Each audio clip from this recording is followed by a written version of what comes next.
Okay.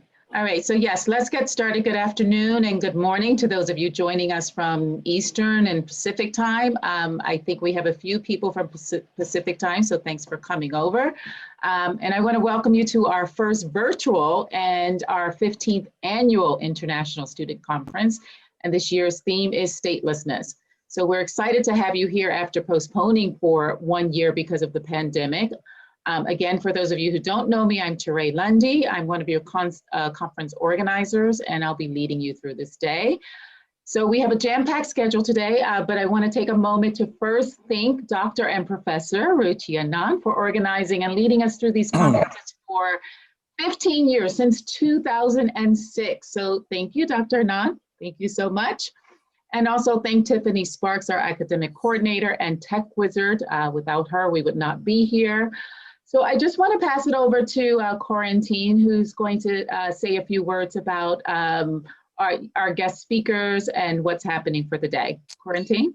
Over to our director, Corentin Shahid. Thank you for joining, everyone. Dr. Serge Nicholas, who is the president of the board of directors of the American Graduate School in Paris, was not able to join today, so I'll be speaking in his name. And I would like to acknowledge a few people who have been key in organizing this conference. I would actually like to also thank, like Teray just did, Ruchi Anand, who has been organizing this conference since 2006. She started this project, and since then, every single year, it's been a highlight of the academic life of the school. We have covered issues such as migration issues, environmental issues. This year's theme, statelessness in international relations, was going to be the theme last year. We have decided to keep it for this year, but integrate the new challenges that the pandemic has brought to it, like it has affected all other aspects of international relations. I would also like to thank Teray Lundy, our PhD candidate, who has been the academic coordinator for this conference this year, and it probably hasn't been an easy task. Thank you very much, Teray. And of course, Tiffany, thank you for making it possible for us to be together today.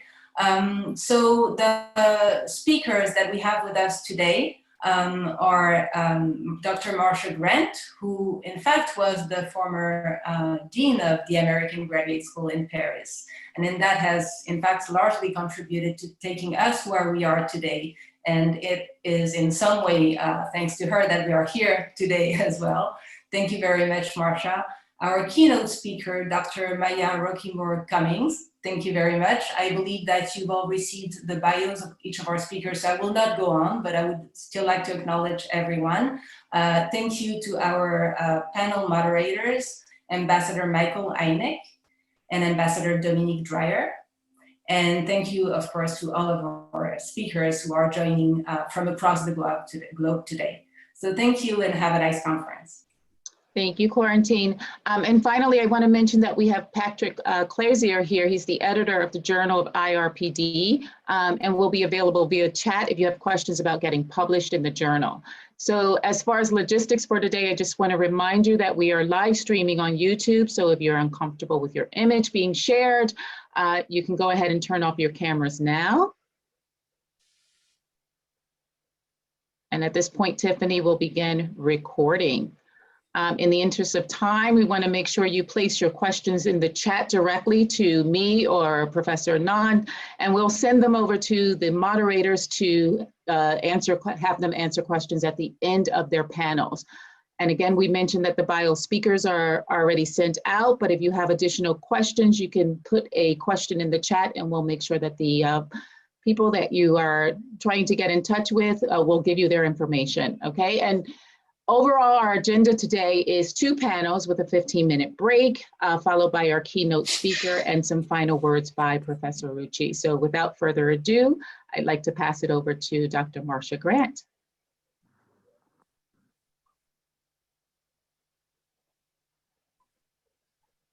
Dr. Grant, you're muted there. Thank you, Terry, again. And Corentin, thanks so much for that introduction. I want to congratulate Dr. Ruchi Anand again for starting these wonderful student seminars. They have been so unique, and I'm amazed at the topics you pick. You pick topics that are ahead of their time. I mean, the first topic that the student seminar was on climate change, and I think that was back in 2006, and it was an extraordinary conference. So what I want to invite you to do with me today, as we start thinking about the topic statelessness, is how we personally have learned about the topic of statelessness. And all of us, and as I look at those who are on the screen, all of us come from different backgrounds, from different countries, from different education, we're different genders, etc. And it is through our own personal experiences that we have a take on what's important to us in the field of human rights, and that we understand what statelessness is in our experiences of people who have been stateless, maybe people in our families, maybe people where we have been living or working. And so here I am, and the whole field of human rights, it's very funny. I was born just as World War II started, and I was born at the end of '39. It was at the time when Finland was invaded by the Soviet Union. And the whole development of the field of human rights developed as I grew up. So my heroine and my hero were Eleanor Roosevelt and Ralph Bunche, and they helped to draw up the Universal Declaration of Human Rights back in 1948. And that wasn't taught in school, of course, at that time, but I found in a library in my school in California a book about how American Japanese were treated by being sent to camps. And this wasn't discussed at all in school when I was a child, but it was my first sense of, there's something going on here that I want to know more about, and I want to know how I can be helpful to people. Now, sorry, I have just lost my screen a little bit, but it'll come back. What I want to share with you are 3 experiences I've had of statelessness. And the first was much later than when I was learning about human rights. It was when I was at the Aga Khan University in Karachi, trying to start the Faculty of Arts and Sciences. And I set up a seminar for graduate students from Karachi to come over and to give reports on any research they were doing. And one woman came to me and said, Marcia, I've been learning about there may be millions of stateless people here in Karachi. And she started doing research, and she came and gave a seminar that absolutely blew my mind. In the mangrove swamps at the edge of Karachi, right by the sea, are 2 groups of people who came. One are Bengalis, they are there today, and they were caught there after the war of 1971, after the war between Pakistan and India when Bangladesh was formed as a country. The other group are the Rohingyas. We don't know if there are 500,000 or 1 million Rohingyas in the mangrove swamps right off of Karachi. And what does statelessness mean for these people? It means that their children don't go to school, or if they go to school, they're very likely to get kicked out. It means that it's very hard for the parents to find work. The men may do fishing, but they may get picked up by the Pakistani police because they don't have papers. The women are used as very cheap labor in the textile mills when that cheap labor is needed.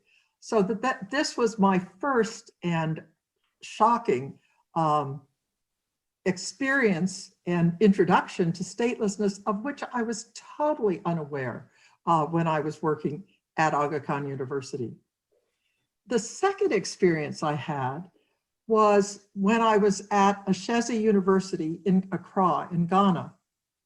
And I had the chairman of our computer science department was absolutely brilliant.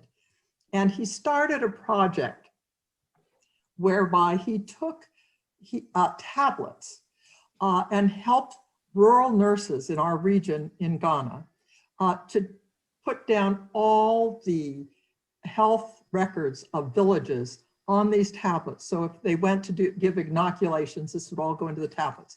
And they could also receive videos in training on their tablets. It was a totally new way of using computer science practically in health systems in Ghana. And he was invited to give a paper at a foundation in the United States. We were all very excited. I got the head of Ashesi University's foundation to meet him at the plane. It was wonderful. And then he couldn't get a visa. And I thought, So I went to the congressman for Washington, the state of Washington, Seattle, and said, help this guy. We want him to give a talk. Well, it turns out he was stateless. He was someone who was brought up in Addis Ababa. He went off to Pune in India to get his education. And while he was in Pune, the war between Eritrea and Ethiopia occurred, and Addis Ababa was no longer home. And he got a job with us in Ghana, did brilliantly, but he didn't have the papers to travel. He had Ghanaian papers, but that wasn't enough for the US government. Well, that story has a happy ending, and he is now studying for his doctorate in the United States. But it made me so aware of someone whom I admired and who was a good friend, who didn't have the right to travel. It was stunning. Now, my last story is a story of my driver when I was at Effat University in Saudi Arabia. And in Saudi Arabia, nationality depends on blood. So if you're from the United States, if you're from Chad, as he was, you can be in Saudi Arabia for as long as your visa lasts, but there's no way that you'll get nationality. When I was in Saudi Arabia 2 years ago, I found out that he had taken a new job and he had lost it. And he had children who were tops in their schools, and they've all been expelled. And I don't know and cannot find out whether they were admitted to Chad or whether they would have any chance of getting further education. So I share these are experiences of me, an older white woman, political scientist, American. You all have had very different experiences as you've come towards the field of statelessness. But it is a field that really can touch us. And I think I am going to feel challenged by all of you today as I learn a lot more about this field and what we can do, perhaps through NGOs, perhaps in putting political pressure on our governments. Thank you so much. And here's to a great conference. Thank you, Dr. Grant. Thank you for sharing your experiences and your perspective. I'd like to take this moment to pass it over to Ambassador Einig and panel 1. Oh, okay. I am not muted, I hope. Good afternoon, everyone. It's a pleasure again to participate in such an interesting event. And every year it seems to get better and better. We have a very interesting panel today focusing on some very relevant aspects of the issue of statelessness. Since we're conveying and discussing some personal experiences, I wanted to give you one that has always struck in my mind.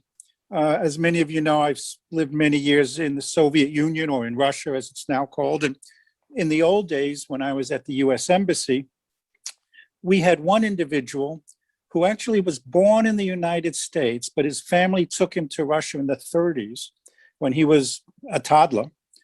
He grew up in Russia, married a Russian, had a son, had a daughter, and then wanted to leave.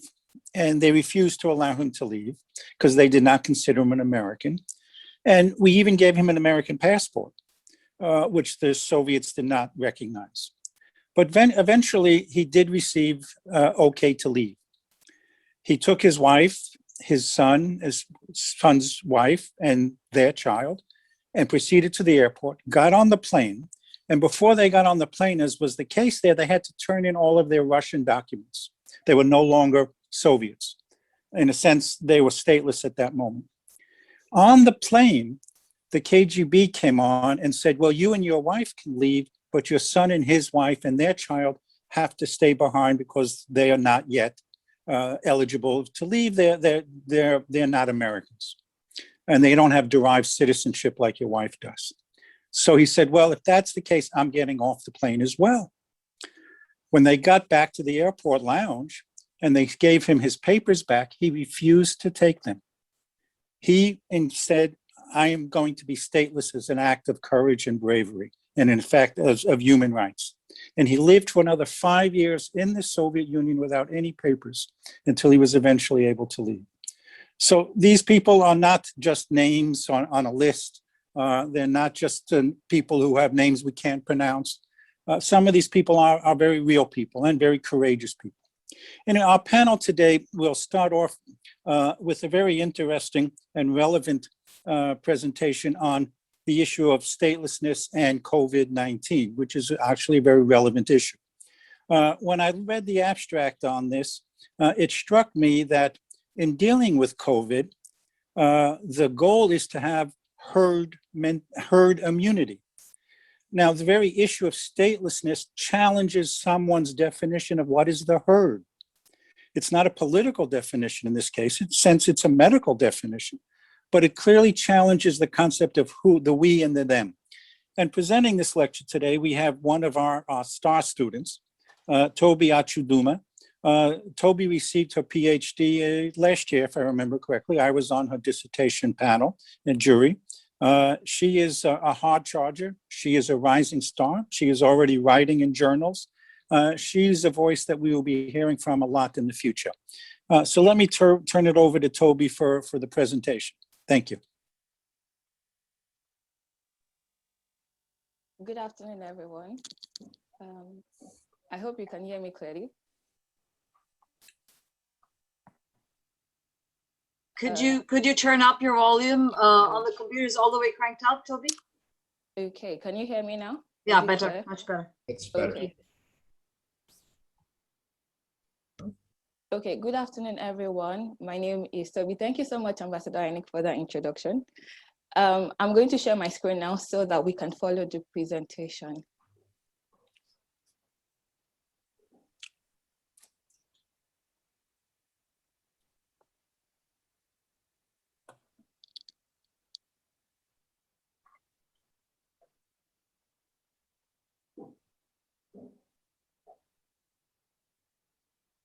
Okay, great. So today I'll be speaking on COVID-19 and its effect on stateless persons. Before I go into the presentation properly, I would like to give an outline. I'll start with the introduction, basically stating who a stateless person is and how the person gets to the point of being a stateless person. The problem of statelessness in the international community, COVID-19 and stateless persons, resolving the problem of statelessness and resolving it alongside COVID-19. And then I will give recommendations by international organizations and my conclusions as well. So I would like to think that everybody in the international community is legal. We are all legal people. We have nationalities and we are citizens of specific states and countries. It's not so for everyone. We have different groups of people that are not legal citizens, and one of such groups are stateless persons. So in this presentation, I would look at who a stateless person is, how you get to the point of being a stateless person. There are several factors that leads up to this, and I'll be sharing a few of these. Why statelessness is a problem. Stateless persons and how they are exposed, their vulnerabilities to the pandemic and the effect of the pandemic on them. I'm going to try and move this because it's blocking my slide for me.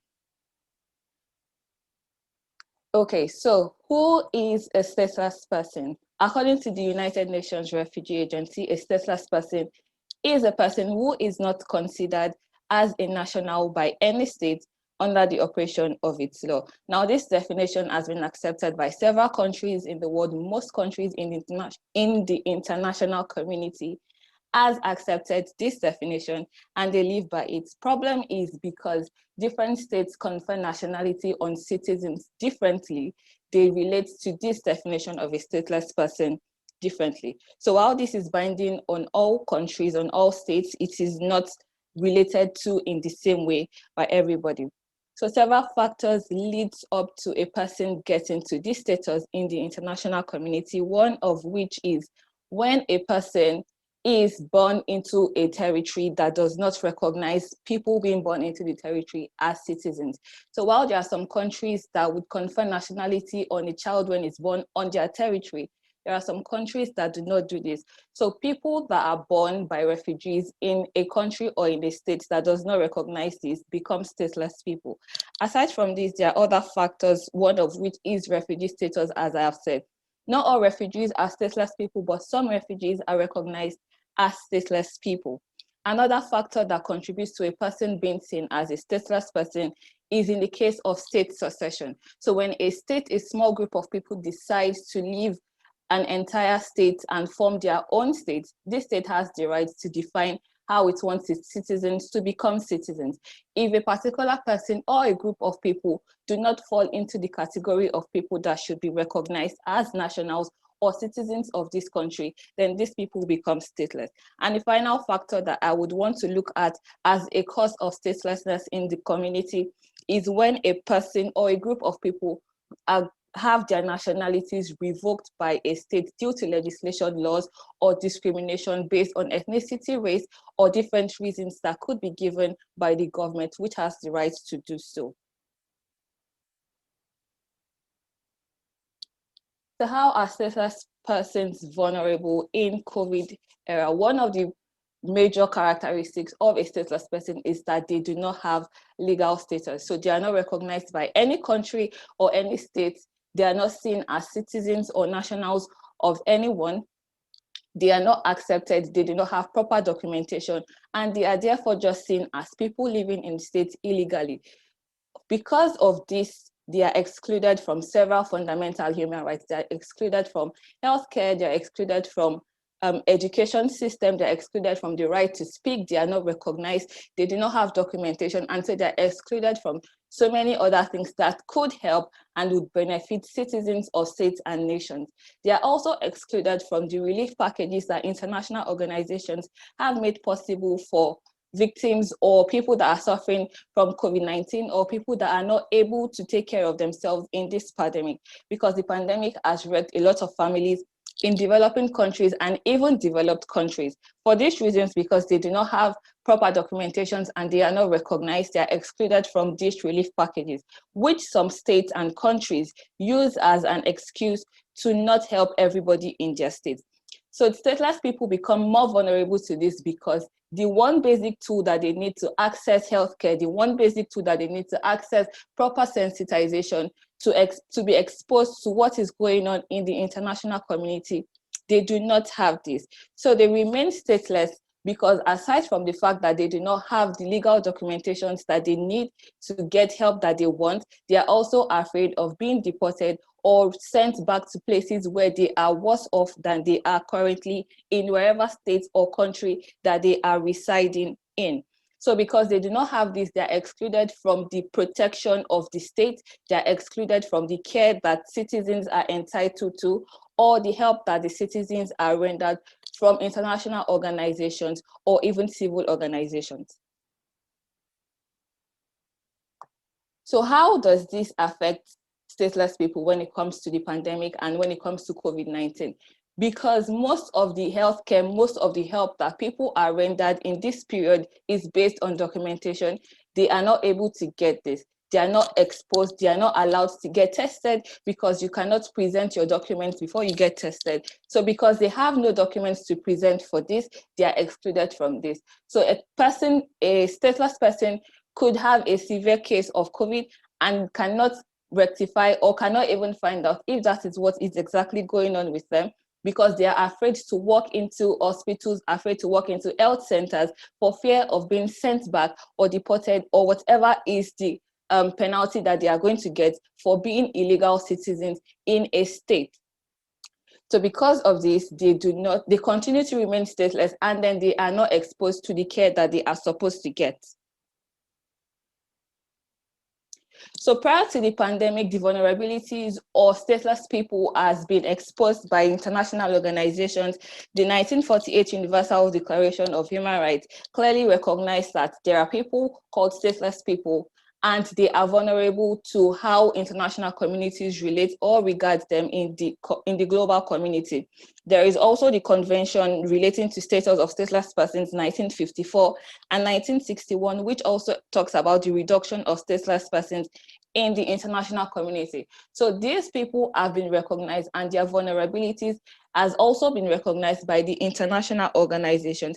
But COVID-19 only exposed the depth of the vulnerability that these people are exposed to, and then makes us to question if there are actually measures being put in place to resolve this problem. So according to these conventions, everyone has the right to a nationality. So this makes it the obligation of states that these people are in. So this makes it the obligation of states that these people are residing in to treat them as nationals, especially in pandemics such as COVID-19. So the United Nations Refugee Agency provided these measures of resolution to make sure that states contribute to helping stateless people even in this period. Some of the measures that they provided are these: making health services, including COVID-19 testing and treatment, accessible for all regardless of citizenship status or legal resident status, creating a firewall between health and immigration services during this period to enable stateless people to access services without fear, and also ensuring that stateless people are included in information campaigns considering location, language, communication preferences, and all that they need to ensure that they know exactly what is going on in the global community when it has to do with COVID-19.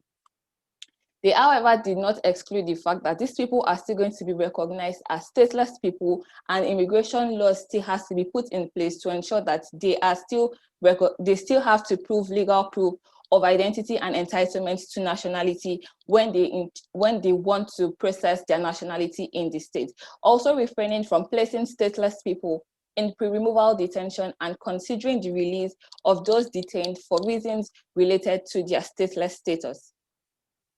They also suggest that response measures are ensured to not fuel xenophobia and racial discrimination, because this is very much possible, especially in developing countries that want to use this as an excuse to exclude certain people in their communities.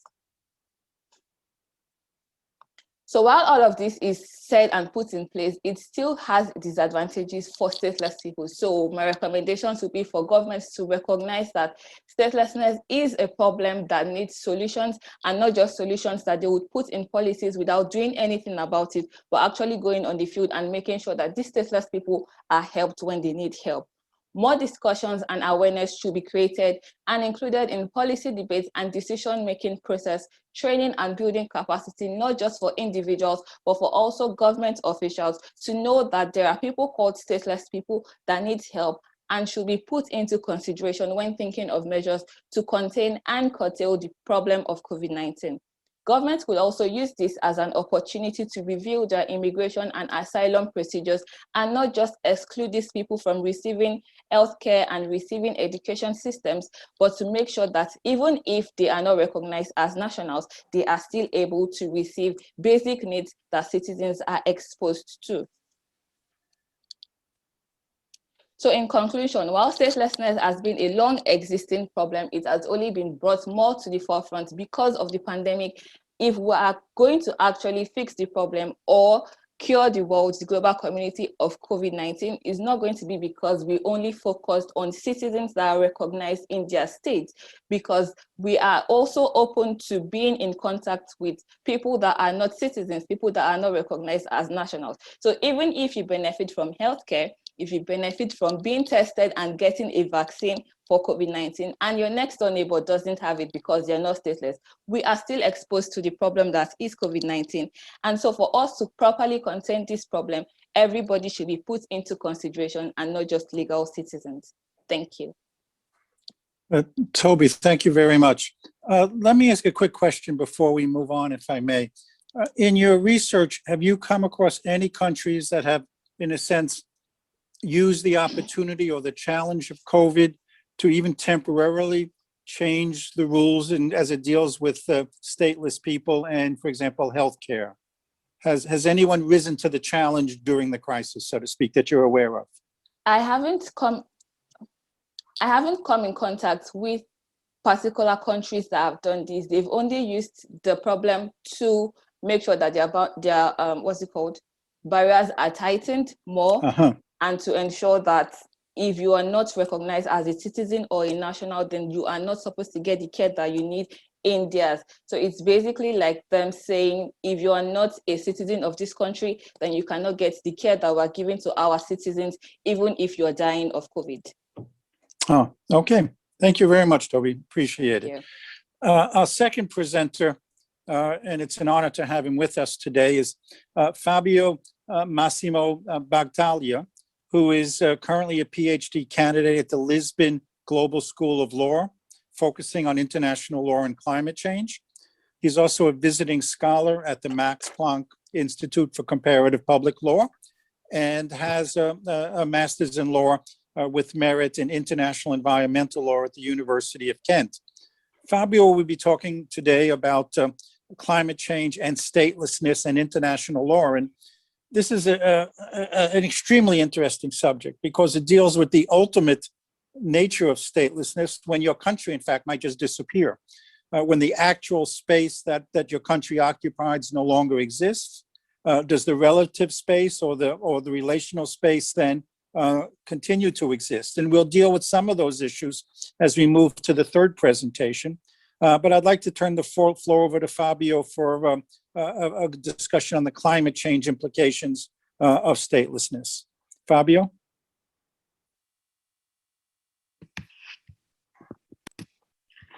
Thank you, Ambassador, and thank you for the organizing committee to give me this chance to present my paper. I will share my screen immediately to let you see the presentation.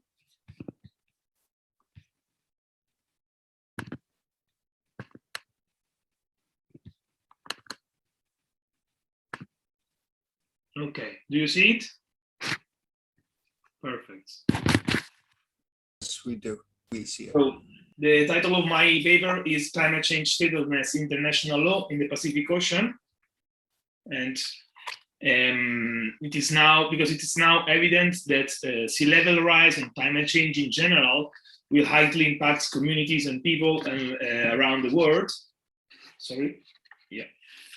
And the effect and consequences of climate change may challenge also the international law regime in several ways. So the aim of this paper is to address some of the challenge and to investigate some potential solution. Okay, so I've decided to focus my research on the small low-lying island state in the Pacific Ocean because I think that they can represent a crucial benchmark for the future of international laws, since they gave us the chance to reflect on some practical challenge that we are currently facing. And also, I have done during my career some experiences with NGOs on that region that gave me an insight of the situation of these communities. My topic is regards the greatest challenges posed by climate change to statehood, and it's it's concerning the permanent loss of territory, and also is regards about the population of these islands. Coastal communities may see their territory disappear or become uninhabitable very soon, and seems that current international law does not have a suitable solution to address this challenge. It is widely believed that temporary exile of loss of territory do not affect statehood, but on the other hand, whether this situation were permanent, it is reasonable to think that statehood is ipso facto questioned.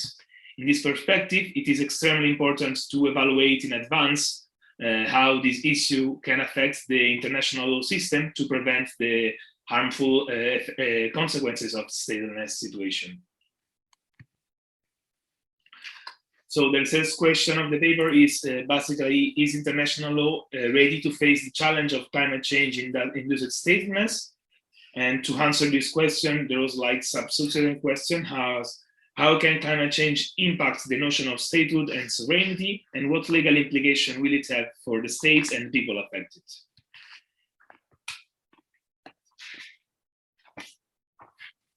This work aimed to answer this question, challenging the different branches of international law in order to assess what could happen to the small island states as their territory will disappear or become uninhabitable.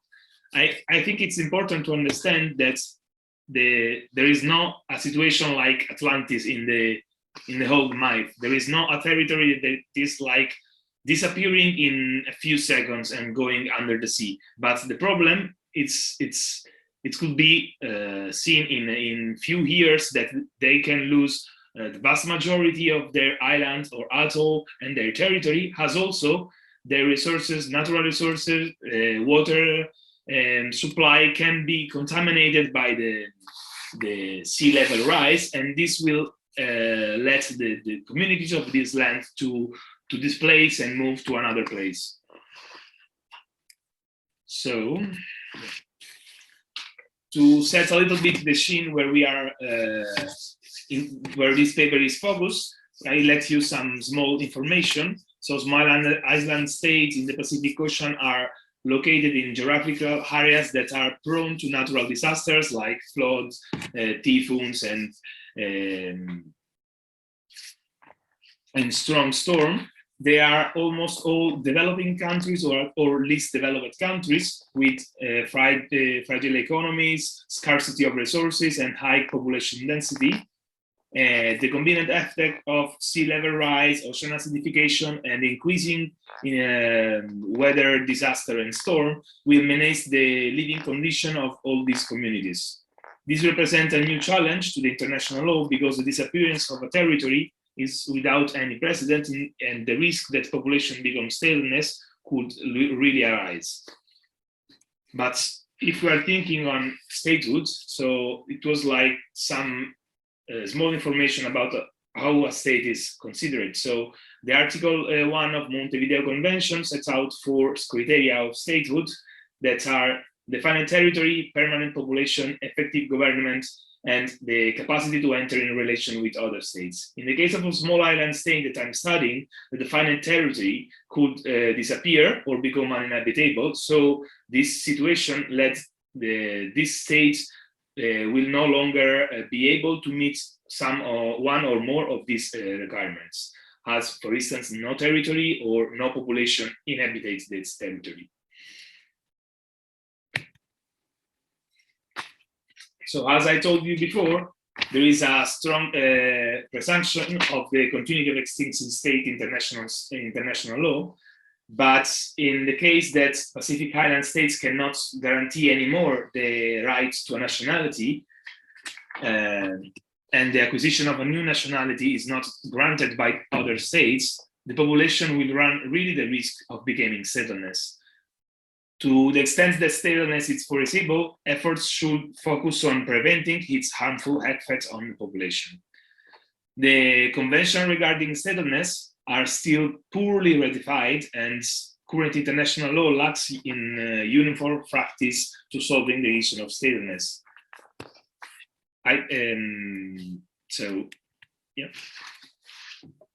I will let you briefly know some potential solutions that are at stake in international debate.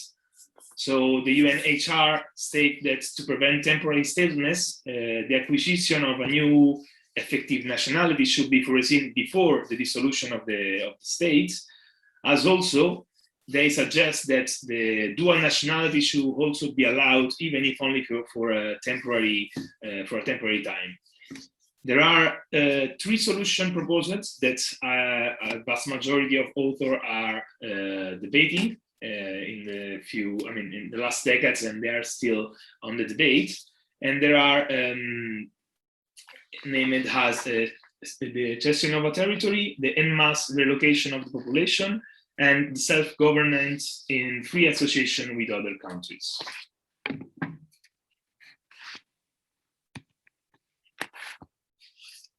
So since artificial islands are not considered as a state's territory, according to the international law that is more oriented on naturally based lands to comply with this requirement, and it's really difficult to think, since the International Law Commission says in their work, it's really difficult to change this agreement, as also to change the law of the sea on this concern. So the only potential solution to answer the disappearing of a territory could be the cession of a territory, of a part of a territory, from another country, to ensure the continuity of the state that has no longer a territory to stay. This cession could be concluded by bilateral agreements or international treaties between the countries. This solution is not only regarding the purchase of another territory, but also involve legal matters and a vast range of human rights that should be granted to the population. For instance, as Dr. Marcia told us before, it's important also to give them the chance to leave the country for travel, for instance, and then to ensure that they come back in the country again. It's not, if it's not granted similar rights as also health rights or work rights, is no longer a possible solution. But we will see later some of these difficulties. The relocation process also involved the integration of the community, as also the aim to preserve the identity and their culture. Another interesting solution, it could be like the self-governance in association with other states.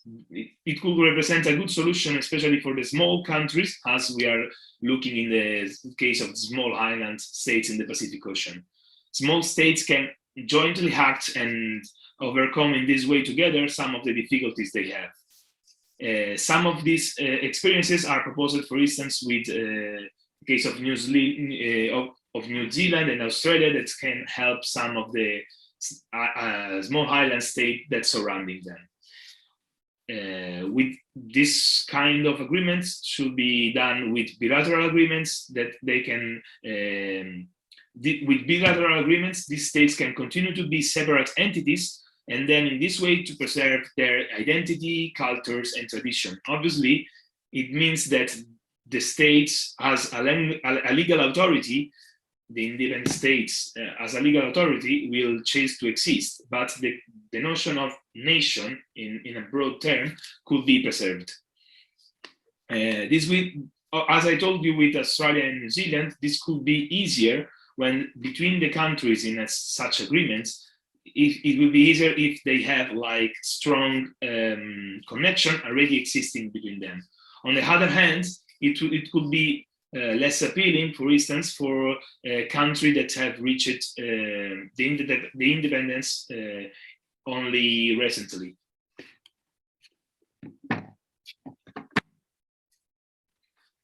So to conclude, I think that all the proposed solutions need to be examined in a deeper way, and each of them has several technical and practical difficulties, not only legally speaking.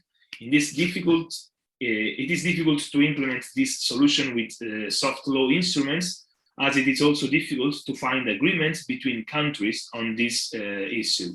But on this hand, non-governmental organizations and other actors can also play a crucial role to push governments in this direction. Also, since we are thinking to move a big part of the population or the entire community, it is important that we prepare the community to adapt to this harmful effect of the climate change in advance, not only for the people that are deciding probably to leave the country, but also to the people that want to at least remain in the islands as longer as they can. So thank you so much, and I finish my. Fabio, thank you very much. I don't know if I stopped my, yeah? No, I still see the shared screen. Okay, I try to. Okay, now? Okay, thank you, Fabio. Excellent, thank you. Very, very much an interesting issue. I mean, there's a lot of thoughts that come to mind as I was listening. I mean, but we still seem to be wedded to the concept of sovereignty being related to a physical space. There's no sense of getting beyond the concept of sort of a, and we're leading to the next lecture on digital citizenship, for example. So in that sense, I would like to introduce our third lecture to sort of build on this one and maybe generate some discussion. And this is Brianna Jones, who is an MA candidate here at AGS. And her focus is on digital colonialism.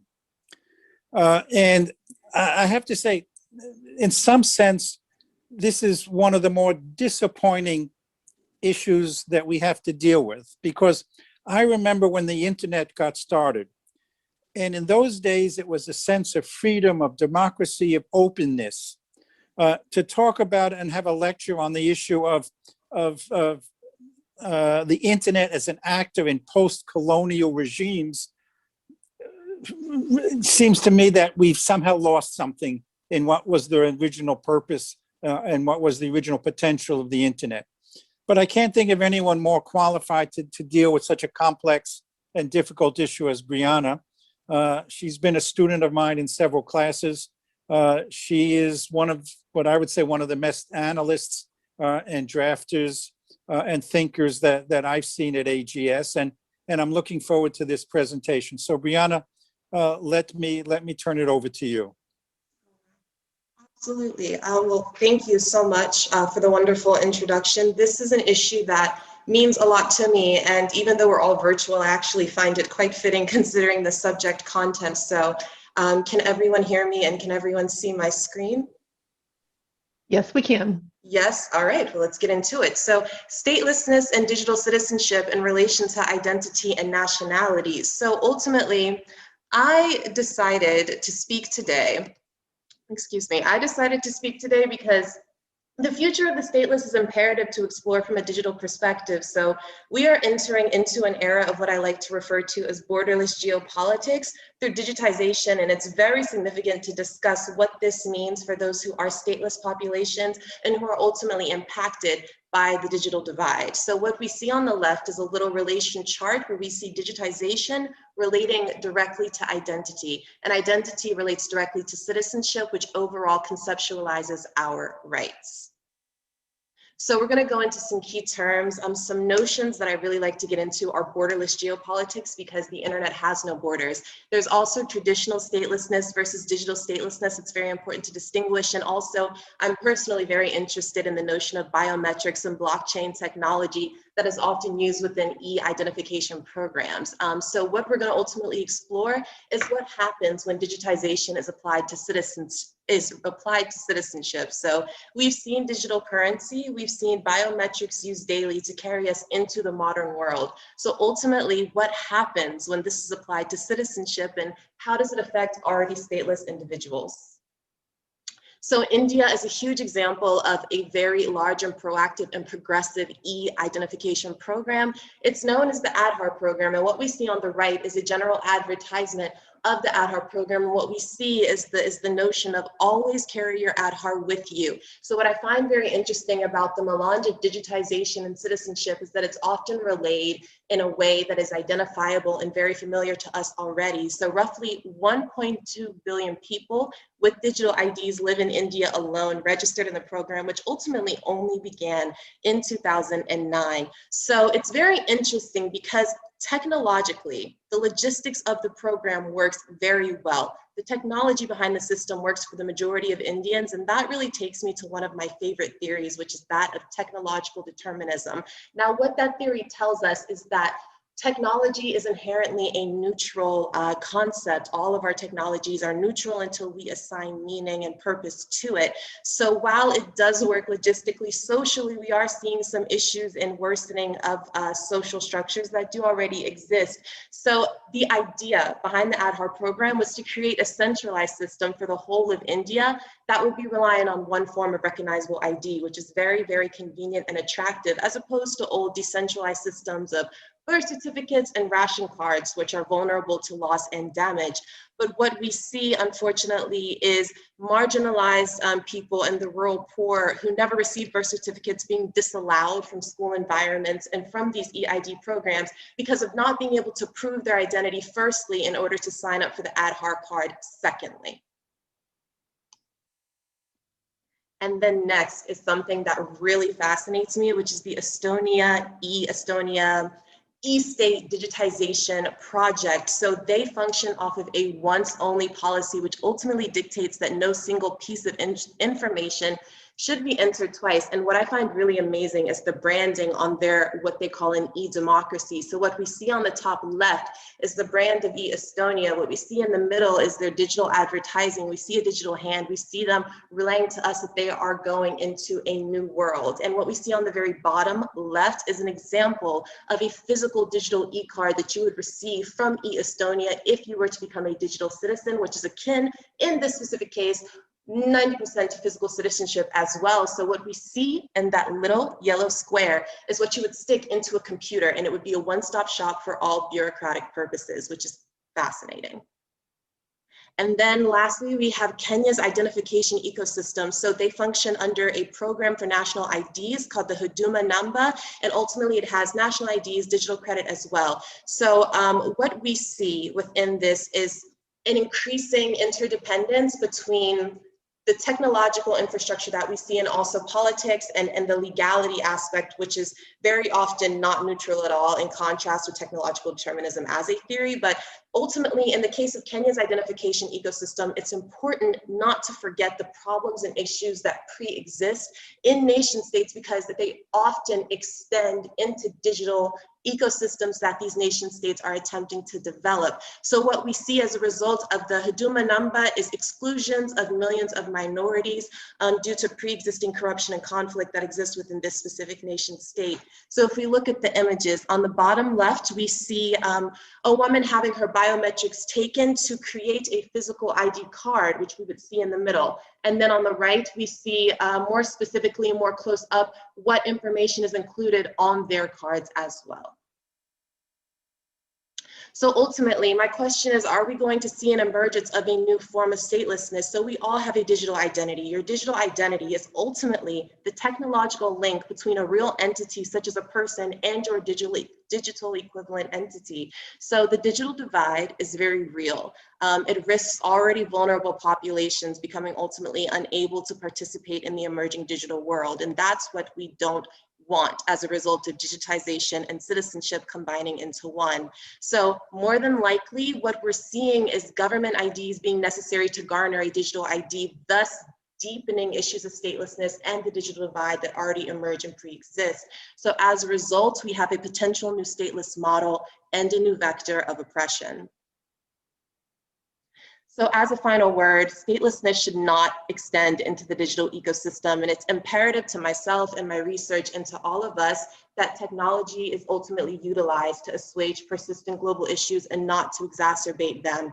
So thus far, state of adoption of digital IDs and blockchain technologies as an approach to statelessness are mixed, indicating that there's much room for improvement and growth. But what we can see is that globalization is becoming synonymous with digitization, and there's no escaping that. And it's ultimately imperative to explore how nationality and identity will be affected by digitization as a whole and our eventual emergence into a paperless society. So lastly, I do have some recommendations And those really come down to four main attributes being, we have to narrow the digital divide. We really, really do. And that comes down to increasing, empowering, and improving. By increasing, I like to say that is increasing affordability, and then empowering by empowering users. And then we also should focus on improving the relevance of online content. Also a decentralized internet, because all of the EID programs focus on blockchain technology, which is often recognized most commonly as like Bitcoin, for example, and it's super protected and it's super nuanced, and that is supposed to protect the users who also participate in these digital ID programs. So ultimately, this is the future, and this is what we're going into, and it's a pleasure to be able to speak about it. And if anyone would like to contact me, my email is there, and I appreciate you all listening. Okay, Brianna, thank you very much. As to illustrate the concept of digital divide, can I ask you what blockchain means? Yes, absolutely. I have handy slide for that here. So blockchains are typically... We didn't set this up, please. No, we didn't actually. This is actually a coincidence, but I'm glad you asked. So blockchains are ultimately described as digital information that's distributed. So it's not stored in a singular location, but it's on millions of computers simultaneously, and access to the documents from blockchains are not limited. They are limited to one single user at a time, which is what makes them attractive. So it's a mathematically ensured cybersecurity technology, and it's supposed to help with like making identification immutable. And it's supposed to make it possible to discover like any and all challenges made to digital data, no matter how small, and no matter by whom, and with zero error as well. Interesting. Can I ask, Toby, are you still there as well, I hope? Yes, I am. Can I ask the panel for their views on this concept of a COVID passport? Documentation for people who have had their inoculations as becoming now new documents for whatever. Can I hear what you folks think about that? Does that contribute to some of the challenges that Brianna was talking about? Is it something that actually is a positive innovation, or does it contribute to the problems that you've all been talking about?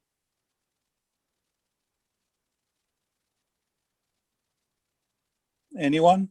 That's open to the panelists, if I imagine. So anyone can. Anyone. I guess if I had to add to that, I would just add the notion that legal identities are very rarely a neutral concept. So we're all familiar with marriage by birth. We're also all familiar with citizenship by birth and citizenship by marriage. But then now there's also the concept of just algorithmy, which is citizenship by algorithm. And that was coined in 2011. So it is a very real thing and an emerging form of citizenship that's affecting us to understand. Fabio, we have a question from the floor. What's your sense, what's your opinion on countries that are the largest contributors to climate change and global emissions being somehow made to be held legally accountable for the possible future stateless people that are affected by the climate change that the global emitters were responsible for? Thank you for the question. I think it's one of the biggest points at stake, because yes, of course, this country has, since they are at least developed or developing countries, they contributed the least to climate change, but they are paying the highest price at the moment. So all the solutions that are proposed, that I didn't speak about it on my presentation, but there are a few that there are still into account. They're thinking like expensive tools, like building wall to protect the lands or artificial island. All this stuff obviously needs fundings and money, and all these stuff are not in the capacity of the developing country, for instance. So one of the idea that some author is also spring out, if you are interested, I can share with you some small bibliography reference later, but they are proposing like a remedial territory. So switch this country before a court, and I mean that the country that are the polluters may pay for compensation for their pollution and give, for instance, the territory we are thinking to give to these small countries could be made by this remedial, no? So the polluters will pay for it. But it's not, I'm not very positive in this solution, because it's not easy to find a court at the moment that can judge on it. It's also not easy to find I don't know, one moment, to find a link that you can really calculate how your pollution have influenced these states in the Pacific, for instance. So the proposal is already at the stake and it's already on the debate. And I think that speaking on environmental justice, social justice connected with climate change is the proper way to answer.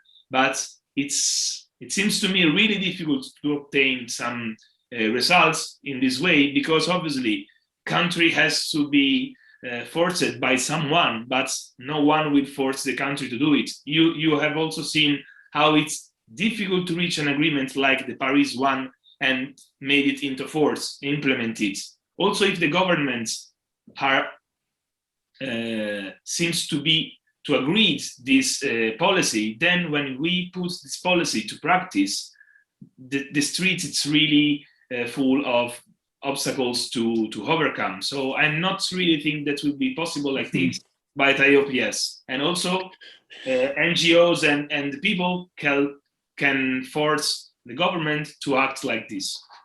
Is there anything in the international process, the Paris Climate Change Agreement, the UN activities that are moving towards creating some financial pooling of resources to at least contribute somehow to making right some of these problems, leaving aside the sovereignty, the location issue? Is there been some movement in this area?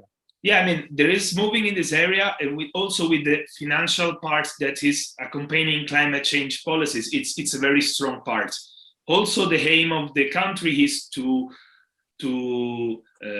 destinate a big amount of money to these parts, but at the moment it's going slowly. That it was told at the beginning. So I think it could be a path to go further on this path, and we will see. But the problem is not only money, because obviously the climate finance it's an important part. But when we speak about this community, sometimes if we don't use a community-based approach also for the adaptation measures, but we think only on one Western country thing to do in this country, we will going against the culture and the identity of these people. For instance, and I conclude, when I said they build any kind of engineering protection and wall to preserve the island or artificial island, probably the people of this community,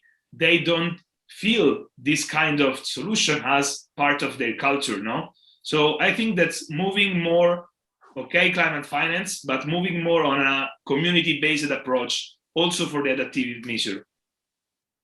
Okay, thank you. I wanted to say something on the digital identity. I think it would be helpful. I think it would really go a long way, but it would still be limited based on the fact that so many things have been tried in the global community, but still get obstructed by different states' policies and how they respond to it. So for example, having a digital identity and the blockchain thing could work for some countries, and some countries will legit fight against it. For example, I'll just use cryptocurrency as an example, and I'll use Nigeria as an example as well. While so many countries are supporting and going with the policies of using cryptocurrency because it limits so many things, Nigeria is intentionally and consistently fighting against this because they do not have control of it.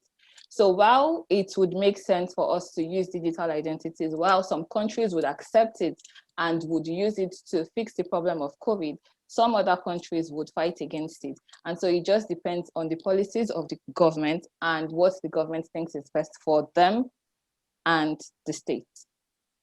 One of the questions that we received, I mean, is it time, and do you think it would be possible that we've reached a stage where the UN could issue citizenship documents for people who are stateless that then would be accepted as valid documentation for travel and other purposes. In a sense, get beyond the nation state issuing such documentation to an entity such as the United Nations. You think that's possible? Anybody, in fact, it's an open question.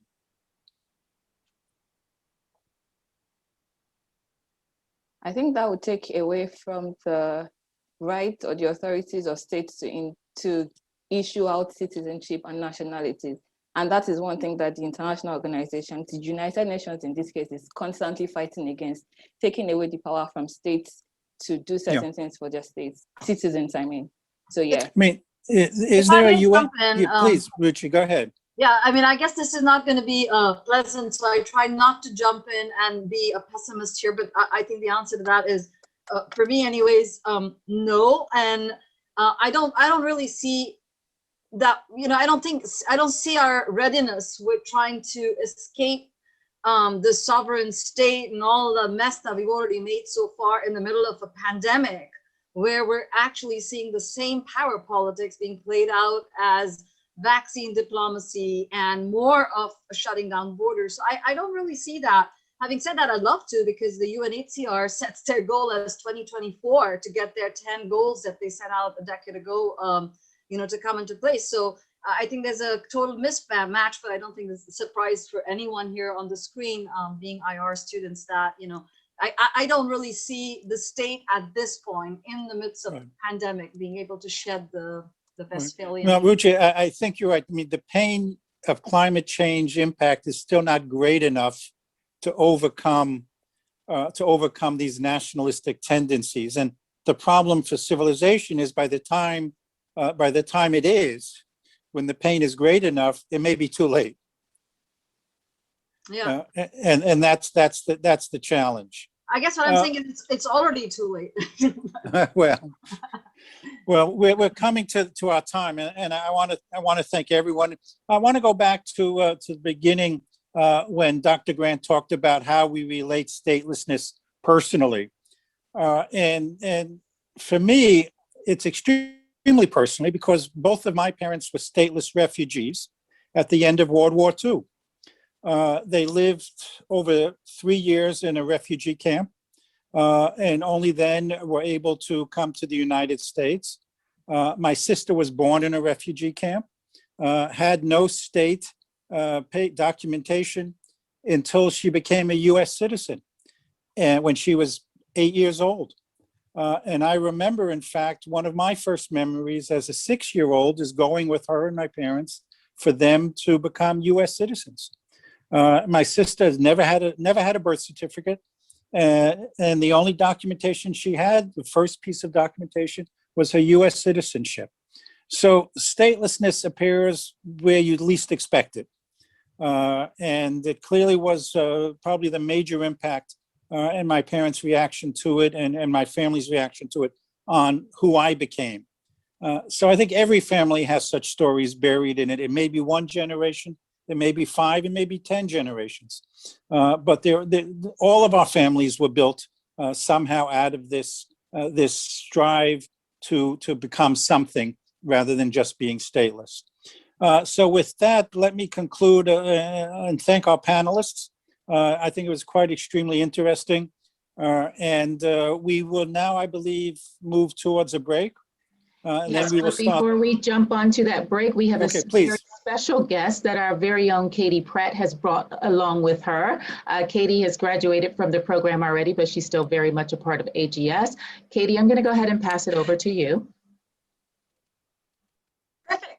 Hi, sorry. So upon graduation, I started volunteering with an incredible organization called United Stateless in the US.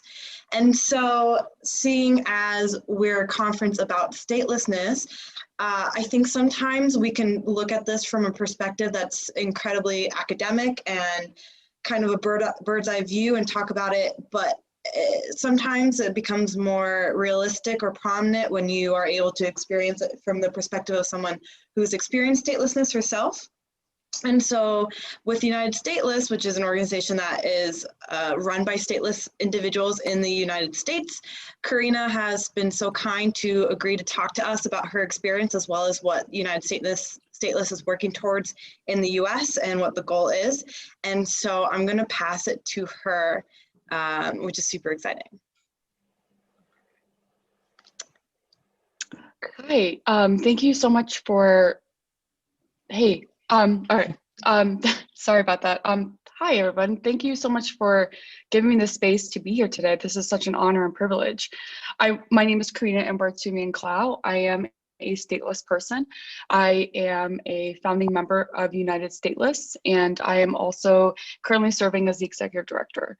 I wanted to pick up what someone mentioned right when I came on, that statelessness touches you, is part of you, part of your family history and framework before you might not even know it. And that is certainly the case for me, but it's also a case of what statelessness looks like in the United States.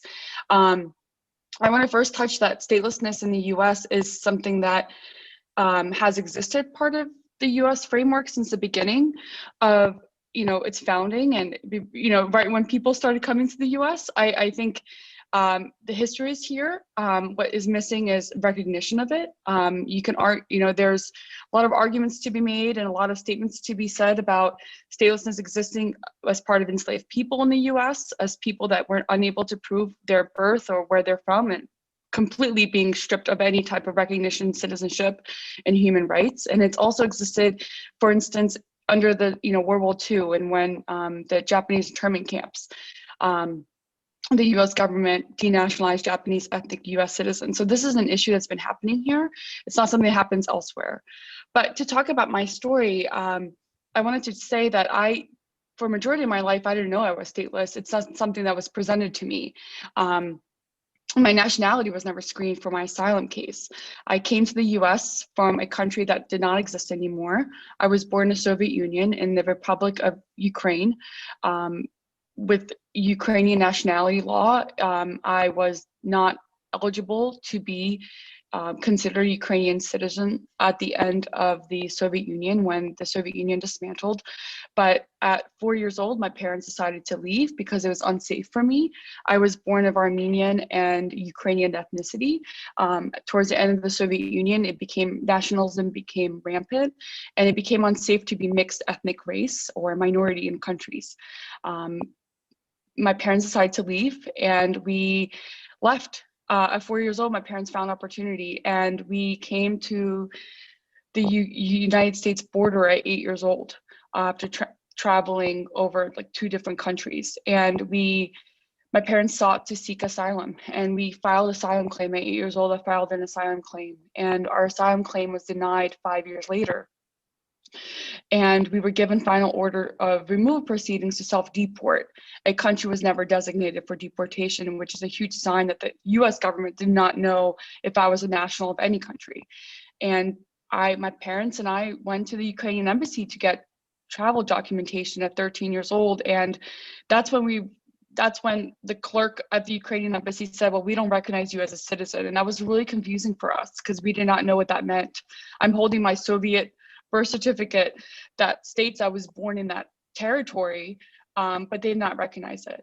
That entered a period of long confusion of what to do next. And I am still on final removal proceedings to self-deport at 33 years old with no country to be deported to. And I'm unable to adjust my status in the US.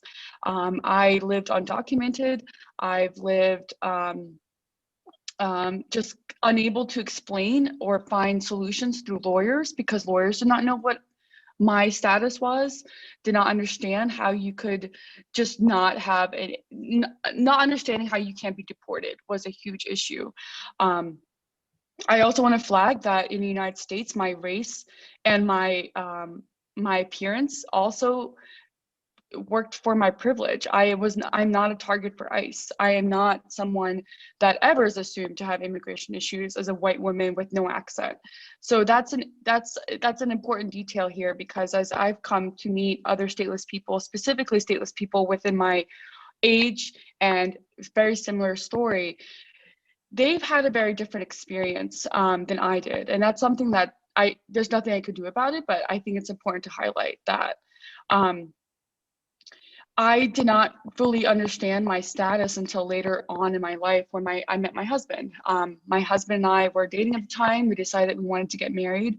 We were told by a lot of people, and we assumed, and I think this is a very much a assumption in American culture or American immigration culture, get married to a US citizen, you can resolve your case. And that's what we thought. And we were very much in love. And we decided to get married. So when we did get married, we went to an immigration attorney, the same attorney that represented me when I was a child. And he was like, oh yeah, sure, we'll just start filing the paperwork. And that's not the case at all. I am unable to adjust my status to benefit from my husband's US citizenship because of my statelessness. And also because of the way I entered the US to complicate more things. My full status is that I am a stateless person on final removal proceedings to self-deport, married to a US citizen, but unable to adjust my status with no path to nationality. That is my status. And pretty much stateless people like me in the US have exhausted all their options. There are no options and they're stuck in limbo. I've been in the United States since I was 8 years old. We have members in our group that have been here for 40 years, 50 years, still on ICE supervision or on reporting requirements, and they've exhausted all their options. There's nothing there. That's why our organization exists. But before I talk more about the organization that I represent today, I want to talk a little bit more about what statelessness looks like in the US. In the US, there's an estimate of over 218,000 stateless people across all 50 states from 30 different countries and territories in the world. And that is so different than what it looks like in other areas of the world. There's no certain look. It is varied and representative of the entire world. A stateless person appears in the US when they have overstayed their visa, failed consular registrations, border crossings, were denied asylum, like my story, permanent residency or refugee loss, denaturalization, and some cases of renunciation, but that's extremely rare. There is no legal framework to protect, identify, and aid stateless people in the United States. The US doesn't necessarily create statelessness, but it doesn't address it within its borders. And I want to pause here and mention that it is, as the news is making its waves around what's happening at the border, there's a huge increase of asylum seekers, and the relationship between asylum seekers and the US government is, it's very,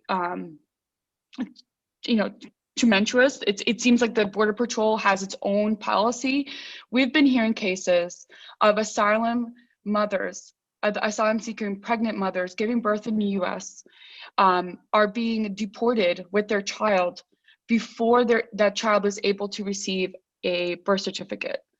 That child was then without birth certificate, without any type of claim to any nationality in Mexico or elsewhere. And even though the US Embassy is open and working with parents to issue delayed birth registration, that process is extremely inaccessible. It is language barriers, it is filing fees, it is location, right?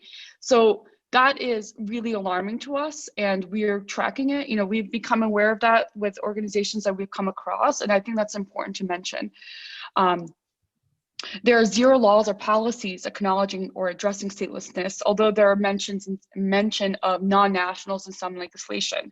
It is certainly mentioned in US refugee policy, where certain classified groups in the world, specifically those coming from Syria of late, can be classified as stateless. As a consequence, though, without any concrete policy, stateless people in the US face a risk of detention and oftentimes extended detention, have difficulty obtaining any type of identification, experience housing and income insecurities, have extreme limited access to healthcare, inability to acquire travel documentation, long family separation, and severe depression. I think the concept of statelessness is, certainly for me, as someone who is stateless, is very abstract. how can you not have any type of identity? How can you not be, how can you not access your basic human rights?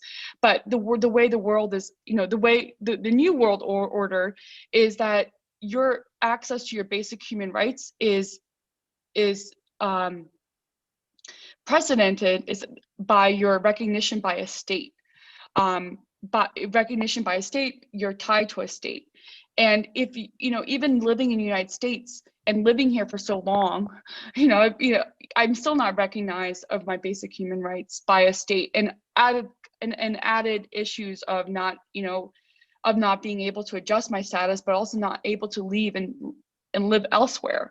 And our organization, United Stateless, was founded by 7 people from stateless strangers that met each other for the first time in 2017. And we sat in a conference room and heard each other's stories, cried with each other, and realized, like, oh my God, I'm not alone. There's other people that are experiencing this, that have similar stories than I do. And we wanted to do something. We are a national organization. We're led by stateless people with a mission to build and inspire community among those that are affected by statelessness, and to advocate for a human right to a nationality. We know that the bigger picture is for us to change US law. In order to do that, we need to educate, share our stories as much as possible, and make sure that lawyers are aware of this issue. We are the only organization in the US advocating for stateless people, and we're the only organization solely working within the UNHCR's, or United Nations High Commission on Refugees, on their stateless mandate. We are stateless led and ally supported, as Katie mentioned. We are grassroots in our core. We are community organizers. We are more than just a collection of sad stories. The movement is not just a job for us, it is our lives, and our community, our well-being, and our families depend on it. Our scope of work focuses on 4 key different areas, with education and raising awareness as very fundamental to our work. This is an issue that is underreported, unknown, and largely misunderstood in the US. We focus on community building by finding stateless people, bringing into our fold, and working to share our stories to advocate for our good. We focus on advocacy. We've drafted a Stateless Protection Act that addresses statelessness, defines statelessness, and urges the US government to protect people like us in the United States. We focus on research and student engagement to increase the data information about statelessness in the US, because it's, again, there's so very little known. And we offer stateless services that works to connect stateless people to legal counsel to find available options, and again, focus, and that also correlates with advocacy. And I want to end there and encourage you to go to our website, to contact us, to ask questions. I'm seeing a question: Karina, children born to stateless parents living in the US are able to obtain US citizenship. Stateless, I mean, if you're born in the United States, I mean, if you're born in the US, you are by law are a US citizen. The issue, to maybe segue that a little bit, I want to answer it differently. We are finding that US citizens living abroad are having a very difficult time in certain countries, primarily Spain and also in Middle East, accessing US citizenship to their children. So US citizens are giving birth to stateless children abroad and are having difficulty between US embassies to make sure that their children are able to access their nationality. But I'm going to pause there because I'm hearing like a wrap up here, but I know there's probably a lot of questions you may have. I'll be on for the rest of the session today, but please ask me any questions. And I thank you again for listening to my story and my organization.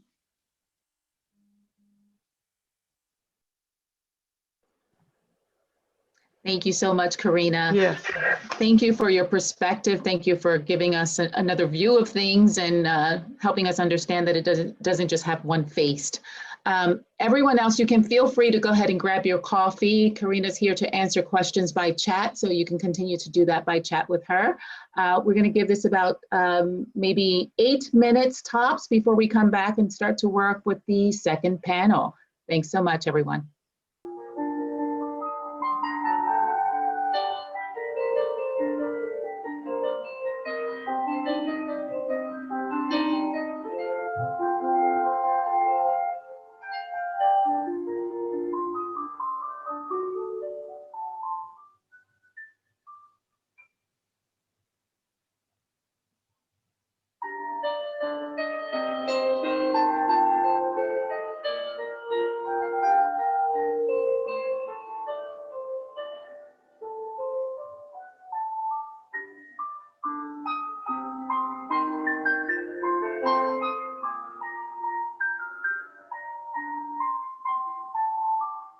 Okay,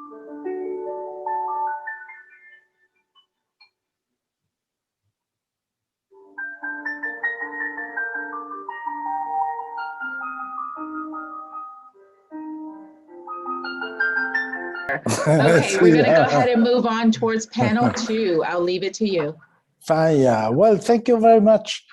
Well, I was supposed to introduce the panel for about 10 minutes, but actually, I think I don't have much to say because, first of all, the problem of statelessness is, of course, very complex, and we have seen in the 3 presentations how many aspects are linked to it. I think one aspect which is very clear about statelessness is that it does affect, compared to the whole population of the many countries in the world, maybe quite a small portion of the population. But of course, these are people who are probably in a weaker position to defend their rights, in a weaker position to be able to try to change the situation, to improve the situation. And this, of course, makes this problem of statelessness much more difficult to solve, and of course causes a lot of personal grievances, a lot of personal problems. And that is why I think this conference is very interesting in this respect, because it does really show the many aspects of statelessness. I come from a country which is supposed to be a fairly happy one, but we have also a lot of immigrants. We have also people who are living in Switzerland and being stateless. Not so many, I must say, and of course, I believe there are also ways. For instance, I take a personal case of a person who has been stateless due to some unforeseen circumstances. She refused to become Swiss because she wanted still to live with the kind of ethnicity that she had lost. But we do have a system. I think there are some international conventions that do allow a state to issue stateless passports, as passports for stateless person, which allows these people to travel around. So there are some ways to alleviate the situation, but of course it depends on each country. And it still is not a solution for the whole problem of statelessness, as we know. So I'm happy now to introduce the presentation by Gabriela Childs, I don't know. Anyway. Childs. Child, okay. The psychological effects of Israel's security narrative on Palestinians in the West Bank. Ms. Childs is actually a co-founder of the American Center for Strategic and International Affairs. What impressed me most is her bio.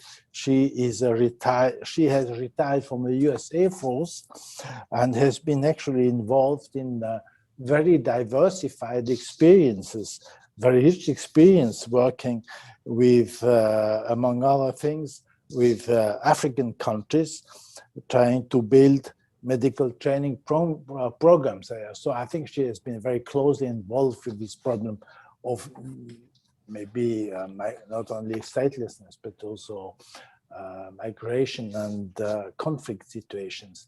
But I think she's most, and of course she has now decided to make a presentation on the Palestinian problem.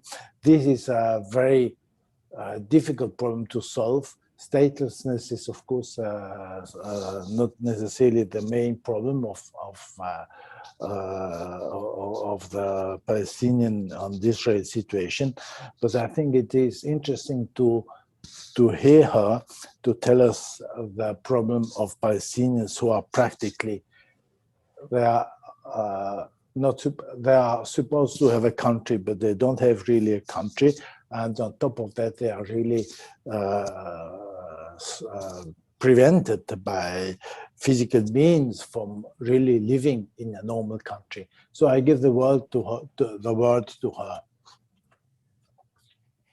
Thank you, Gabriela, Ambassador. are you ready? Yeah. Okay. Yes, I am. So I'll go ahead and see if I can get my screen shared. Let's see.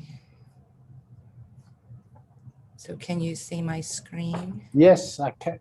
I can at least. But we're not seeing it full screen. Which one do I hit for this full screen? Hold on. Down on the bottom right, I believe. Looks like a little projector. Present, yes. How is that? Now we can see it. Thank you, everyone. This is such a pleasure for me to be here to present this topic today. I was fortunate enough to study in Israel during my master's studies. And this is actually my dissertation, my thesis, my master's thesis that I came up with. And I hope that through this, you're going to hear the words of what it means to be stateless. I feel very fortunate to follow Karina because she was trying to really convey what it feels like, the day-to-day life of being stateless. And that is a big part of what my thesis was about, was hearing the words of what it means to be stateless. The wall. When you are in Israel, you will see the wall. The wall is difficult to determine if it's meant for keeping people out or caging people in. So these are my words. And you can see that the Palestinians call the system of concrete and fencing the separation wall. So those words are important. For Palestinians, the Palestinians call it a separation wall. For the Israelis, they call it a separation and security barrier. So these diametrically opposed perspectives of this concrete divide are also very symbolic of the divide between the people.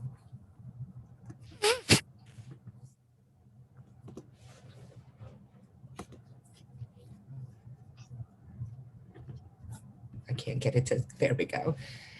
So here's a few pictures of the wall, and I don't think it really can convey the magnitude of what it looks like. It's daunting. They're 25 feet high of concrete, and you can see on the left picture the people standing at the bottom of the security tower, just how daunting this wall is. It was in 2003 that Israel began constructing the separation barrier. 400 miles of a security system that's concrete, fences, barricades, checkpoints, 25 feet tall, and it was built to protect the Israeli citizens. However, there has been some bitter contention over whether the barrier was properly placed. And you can see in this map, the black line indicates where this separation wall or this separation barrier it has been built and how it has been built into what was the Palestinian territories. So my hypothesis, theoretical framework, and method were as follows. I hypothesized that Israel's security narrative actually produces negative psychological effects on Palestinians. And because of this, we'll see a lot of the violence in the area or the instability in the area. The theoretical framework is one of power and one of identity. And my method was literature review, discursive analysis of published texts, official reports, websites, and newspaper. But most importantly, the time that I spent there, we were required to journal. So I recorded narratives, I recorded personal interviews along with my personal observations. But for me, it was really the personal words that I heard that conveyed really the most emotion of what is really at the source of the impact of this security narrative. So Israel's security narrative, which I see are just the building blocks of this wall in a metaphorical sense. Israel's security narrative is based on a long history of violence against Jews. No one will argue that. There were pogroms, there has been persecution, and it culminated in the Holocaust. So this violent history has shaped this security narrative and this need to protect the people, the Jews and the people of Israel. So in a sense, building that wall. And this quote was something I came across when I went to the Holocaust Museum in Jerusalem. It was the Holocaust survivors often represented the shame of the Jews going like sheep to the slaughter. The phrase never again was not only a promise by the Jews not to repeat the past, it indicated a desire rooted in shame to distance themselves from the image from being a victim. So they said, never again will we be insecure, never again will we let something like the Holocaust happen to our people. Israel does not think long-term, as I was told by one of the students that I encountered during my study. So never again, we think in the here and now, and we are reacting to what is going on around us. And Israel would defend itself and deter aggression to protect its citizens and the state of Israel. So therefore, constructing the physical wall was to deter the aggression and create a more secure Israel. The psychological effects of this is this wall and its checkpoints that are to provide Israel a security cocoon has paradoxically created a Palestinian insecurity cage.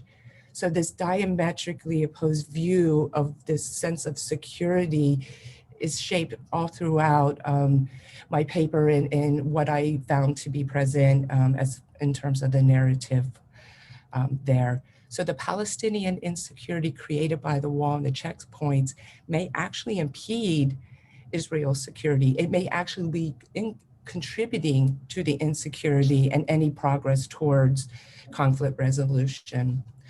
So what is the Palestinians' response? Let's look at this from the Palestinian perspective. I think most of us are familiar with the Israeli and the Jewish perspective. For the Palestinians, the narrative of security is produced by negative emotions of fear and humiliation. And this fear and humiliation is linked to this sense of having no identity and they are powerless. And this fear comes out in many types of behavior and most often in acts of violence. So throwing maybe bombs across the wall or setting off bombs, that is a response to their sense of fear, their sense of powerless. And fear is an emotional response because they perceive, or one perceives, a threat. So the foundation of the Israeli fear was understood from history and has been developed into their current narrative, but what has been overlooked in the discourse is the protracted conflict and the impact on the Palestinian and their fear that is a result of this. The catastrophe. The core of the Palestinian identity is one of suffering, and you will hear the term al-Nakba spoken by Palestinians. What it means is the catastrophe. So the Day of Independence for the Jews in the state of Israel on May 14th, 1948 was a day of joy for Jews. They have their state, but it was a day considered the catastrophe or al-Nakba by the Palestinians. So while the Israelis celebrated their statehood, the Palestinians lamented their loss of land, their denial of state sovereignty, and any chance of having a national identity. So they fell under years of being under the control of Jordan, Egypt, but they were neither Jordanian or Egyptians. So they had no identity from the moment that in 1948. So for 70 years, they still have not been able to have an independent state identity. So I want to read you an interaction that I had with one of the students there that to this day has left a profound impact on me. And he was an Arab Palestinian male, and he was an electrical engineering student at the university. He was born and raised in Jerusalem, but he was not a citizen of Israel. So I asked him the question, who are you? And he said, I am no one. And I said, well, aren't you Israeli? He said, no, I'm a Palestinian. I currently have no country. I have a Jordanian passport, but I'm not a Jordanian. I have family roots in Lebanon, but I cannot visit because of the passport issues. Palestinians do not have a state, so they cannot issue passports. And another student that was standing there added, I am a Palestinian with Israeli passport. I did not choose this nationality. I was told my nationality. I lost my family on the Israeli Day of Independence, the catastrophe.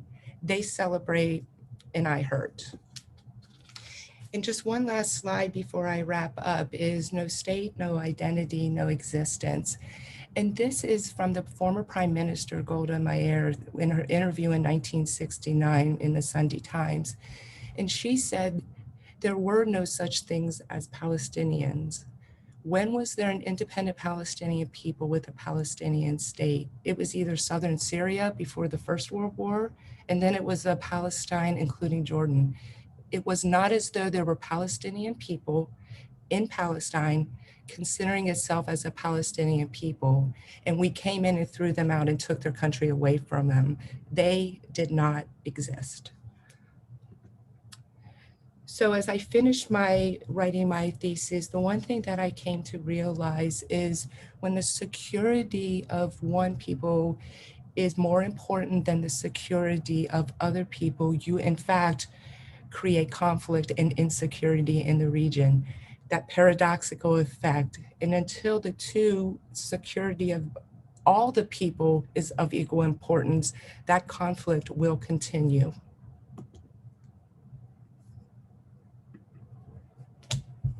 Any questions?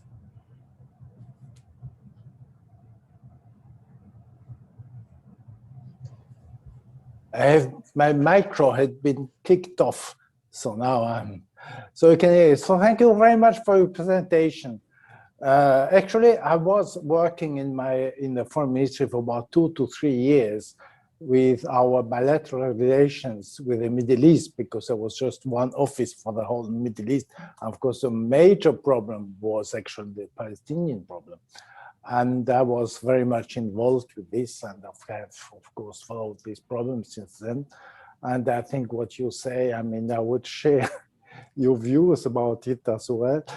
I think there is one problem, maybe, I would say 2 problems, which or I would like to ask you what you think about it. One problem is that there is a big fear, I think, among Israelis about the problem of Israeli Palestinians who don't really feel Israeli, who feel Palestinians, and who make up about 20% of the population.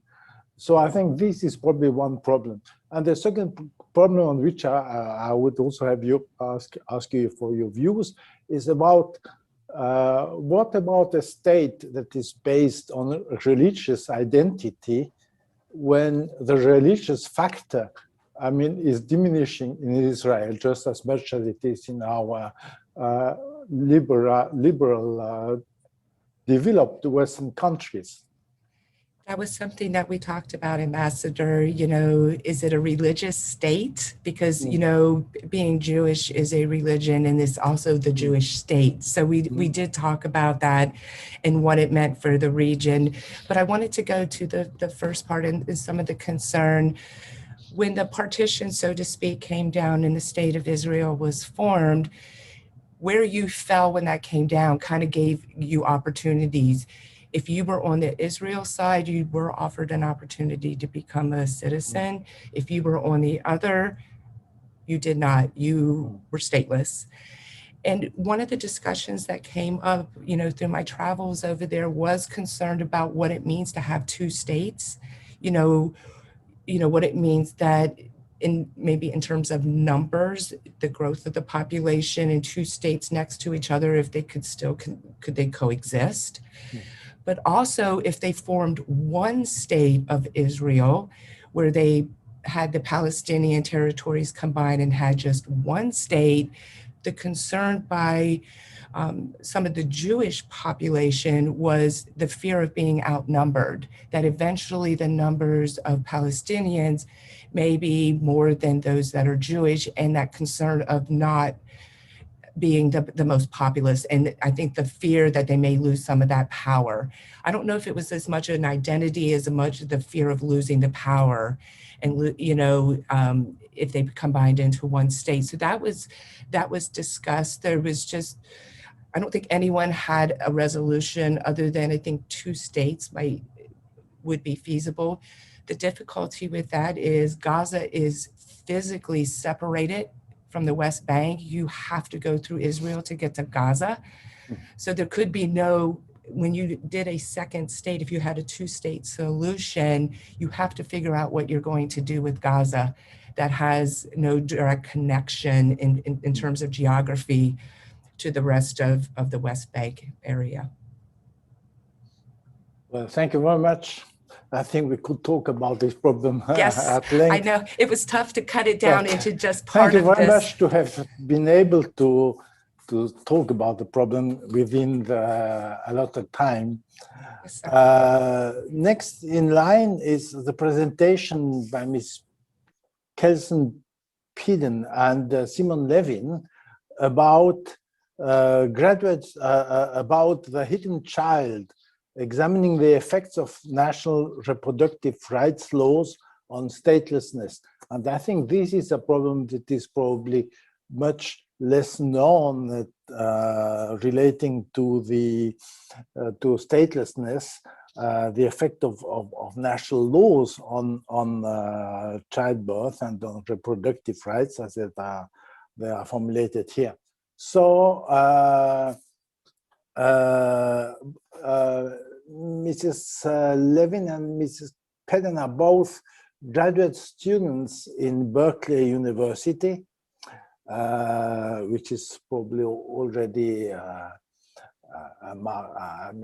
recognition of their merits. And I think they have done this paper together. I don't know whether it is only one of them who is going to speak, but anyway, I give the floor to any of them or to both of them. Thank you very much. And thank you to AGS for having us here today. It is incredible to hear from all of you and to follow such excellent presentations. Please give us some slack in ours. It is 7 a.m. in Berkeley time, so we are just trying our best. My name is Kelsey. As Ambassador said, I am a student right now at University of California, Berkeley School of Law, getting my Juris Doctorate.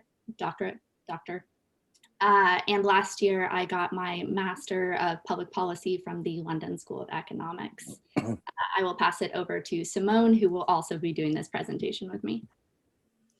Hello, and to echo Kelsey, I also want to say thank you very much for having us here today. My name is Simone Levine, and I am also a third year in my final semester at the University of California School of Law, also getting my Juris Doctor. Our paper examines statelessness through a reproductive justice lens and argues that statelessness is a reproductive justice issue. When states explicitly or implicitly regulate or restrict reproduction, it results in children being born into statelessness. And when there is a risk that a child will be born into statelessness, it both impacts the parent's ability to parent with dignity and can have a chilling effect on the parent's decision to have a child in the first place. In this way, statelessness results both in and from violations of reproductive autonomy. So without further ado, we present our paper, The Hidden Child, Examining the Effects of National Reproductive Rights Laws on Statelessness. So what we first wanted to do was just put statelessness into context. However, I don't feel like this is heavily necessary after the wonderful presentations we have followed. You all are aware now what a stateless person is, and the wide variety of international conventions that affirm the right to a nationality and aim to address statelessness. One legal area that we did want to touch upon, just because we use this language a lot in our research and in our paper, is the idea of statelessness de jure, which is a person who is not a national of any state under the laws of that state. This can happen when individuals are excluded from statelessness, stripped of their or excluded from nationality, or stripped of their nationality. However, there's also a category that's less discussed, which is individuals who are effectively stateless or de facto stateless. And these are individuals who, while they may have a valid claim to nationality, do not pursue that claim for a variety of reasons. So that's statelessness in context. I will pass it over to Simone to talk about the reproductive justice movement and the lens that we are trying to examine statelessness through. So of course you all are at this point very familiar with statelessness. You might not be as familiar with reproductive justice, so please forgive me if I go into a little too much detail here. So reproductive justice is a social justice framework that women of color activists in the United States originally formed in the 1990s to address and contextualize the intersections of race, gender, class, and other forms of oppression as they relate to reproductive freedom. In particular, people of color's bodies and families are monitored and policed in a multitude of ways. While the reproductive rights movement primarily centers the right to choose and the legal rights and experiences of white middle-class women seeking abortion care, birth control, and other methods of preventing pregnancy and childbirth, the reproductive justice movement centers the lived experiences of people without race, class, and other forms of privilege, whose ability to exercise bodily autonomy has been historically and systematically violated, despite having the same legal rights on paper as those with privilege. Ultimately, while reproductive justice does promote the right to not have a child, the aforementioned right to choose, the movement equally promotes the right to have a child, including the ability to safely become pregnant and give birth, and the right to parent with dignity, including the ability to form the family of your choosing and to raise your child in a safe and sustainable environment. Most relevant for our paper are these latter two rights, hence why they are bolded. So what is the goal of this research? Like the previous presenter, I actually started to pursue this research as my master's thesis at the London School of Economics. However, I focused on gender discrimination in nationality laws and its effect on statelessness. As many of you are probably aware, there are currently 25 nations in the world that have some form of regulation on a woman's ability to pass on their nationality to their child. So this is where this all started. However, throughout that research, I realized that there were areas that were less talked about, specifically when it comes to reproductive justice and reproductive freedoms and its overlap with statelessness. The goal of this research is really just to introduce the possibility of these overlapping fields and analyze statelessness through a reproductive justice lens. However, we are doing this in a very wide survey approach. We are not focusing on one specific country or one specific instance. Instead, we're focusing on larger policies as a whole and how this could impact statelessness.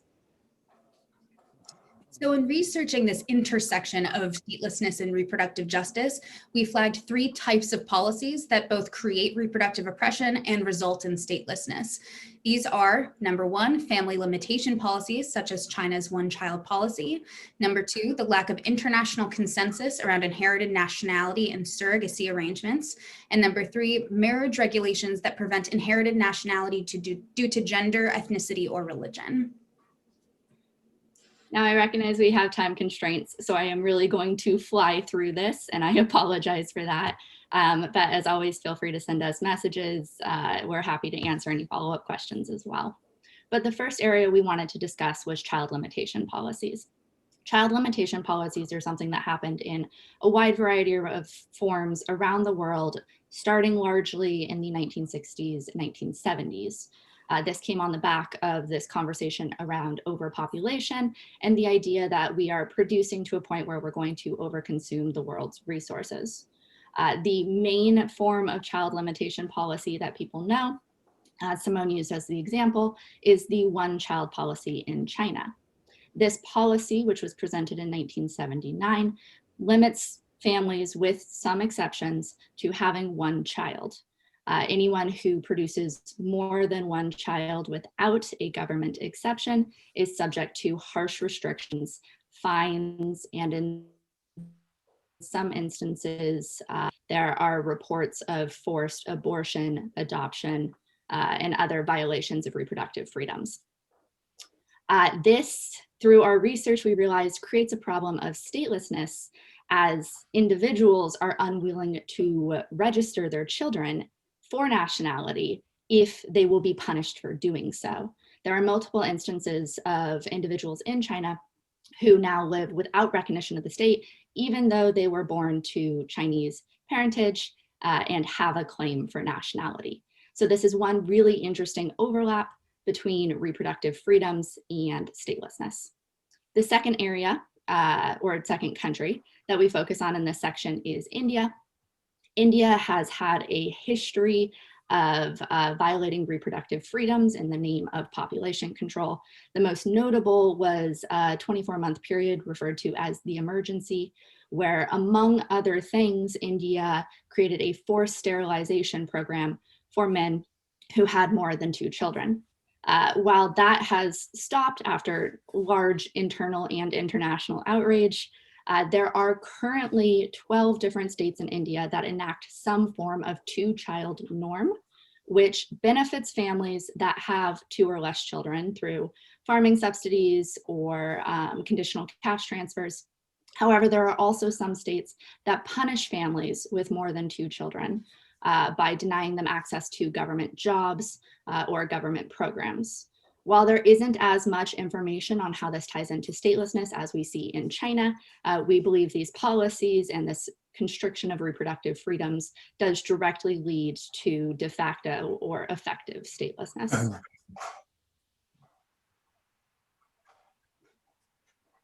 The next area of policy we looked at is surrogacy.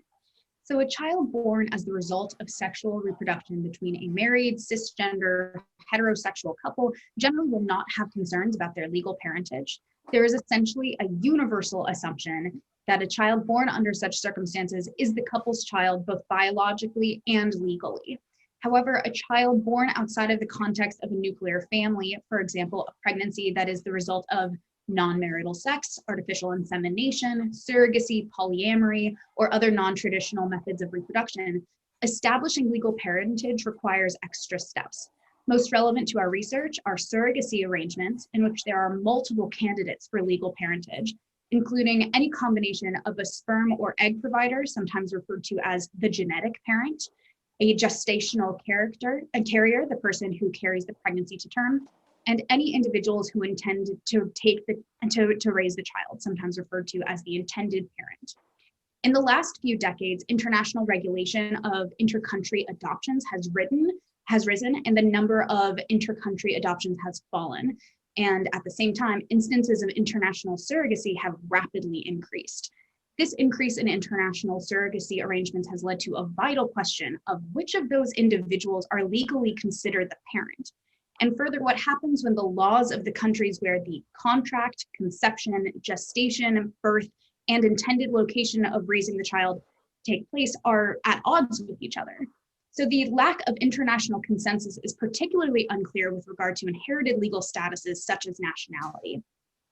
As an example, in our paper, we look at the United States, where the State Department has declared that a child must have a biological connection through sperm, egg, or gestational parentage to a US citizen parent in order to be considered a citizen at birth.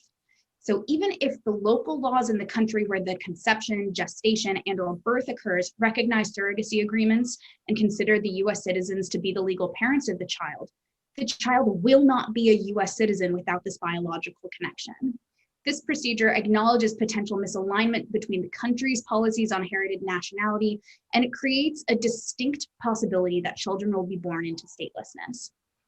We found that surrogacy is a clear reproductive justice issue, and statelessness resulting from surrogacy is a clear reproductive justice issue because it touches on the intended parent's right to have a child, the bodily autonomy of the gestational carrier, and the statelessness that can result from the lack of an international consensus related to surrogacy arrangements affects parents' ability to raise a child with dignity in the community and the setting that they choose. Finally, we look at marriage regulation, which is definitely a more widespread topic. Like Simone said, our focus in this research is really focusing both on the right to have a child, but also the right to parent with dignity once you have that child. When we look into marriage regulation, we found quite a few instances where different regulations on individuals' right to form a family as they see fit impacts them through effectively making their child stateless. One example of this is what I wrote my thesis on in London School of Economics, and that is gender discrimination and nationality laws. Currently, there are 25 nations that do not allow women in different forms to pass on their nationality to their children. It used to be 26. The United States had this terrible provision that regulated the ability of single fathers to pass on their nationality as well, but that changed in 2017. What happens here is it is regulating the family structure, and in many countries does not allow single women to have a child who can access education, who can access healthcare because of their stateless status. This violates their right to parent with dignity and parent as a single mother or single father as they see fit. This also ties in with bans on interfaith, interethnicity marriage. The perfect example of this is Tunisia, which up until, I believe, also 2017, but I could be wrong about that, had gender discrimination in its nationality laws that did not allow single mothers to pass on their nationality to their kids. At the same time, they had a parallel law which did not allow Muslim women to marry non-Muslim men. And so if you chose to have a family that was that structure, you were not recognized by the state. You were effectively a single mother, and by being a single mother, you were not entitled to nationality for your child. Another instance we see of this right now is India with the Citizenship Amendment Act, the CAA. This has made international news for a variety of stateless reasons, but one interesting provision of the CAA is that it bans parents where one is an Indian citizen and one is deemed an illegal alien or undocumented individual from passing on any nationality to their child. This means that even though one parent is an Indian citizen recognized by the state, that marriage in itself is considered a violation of the law and nationality will not be conferred on their children. Another area that we're seeing this conversation in an area that I am particularly passionate about, is when it comes to recognition of LGBTQ plus marriage across international borders. This is a huge conversation in Europe right now, as there is a case making its way through European courts about a lesbian couple that had a daughter while they were living in Spain. Spain does not confer jus soli nationality rights, and one mother was unable to confer nationality as a citizen of Gibraltar. The other mother filed to have her nationality passed on to her child in Bulgaria, but Bulgaria did not recognize the marriage of two women. Because of this, and because the birth certificate in good practice did not list the biological mother of this child, the child is effectively statelessness, since Bulgaria will not confer nationality rights. So this is obviously an issue when it comes to statelessness, but we also believe this is an issue when it comes to reproductive freedoms and the right to parent with dignity. Individuals should have the right to choose a family structure and choose a life partner as they see fit, and have that recognized without direct consequences to their children. So those are the three fields we looked into. I know we just sped through that, and as I said, I'm very happy to answer questions, and Simone is as well. We tried to end our paper with just recommendations going forward and looking into this field. We tackled this with some of the most common recommendations you'll see in conversations about statelessness, including encouraging jus soli nationality rights, expanding access to free birth registration or ex post facto registration, as well as gathering more aggregate data. Researching and talking about stateless individuals is incredibly difficult just because there isn't that much data on statelessness, what causes statelessness, and how to move forward. Simone? We also made recommendations specific to the policies that we researched. So we recommend that all child limitation policies are ended.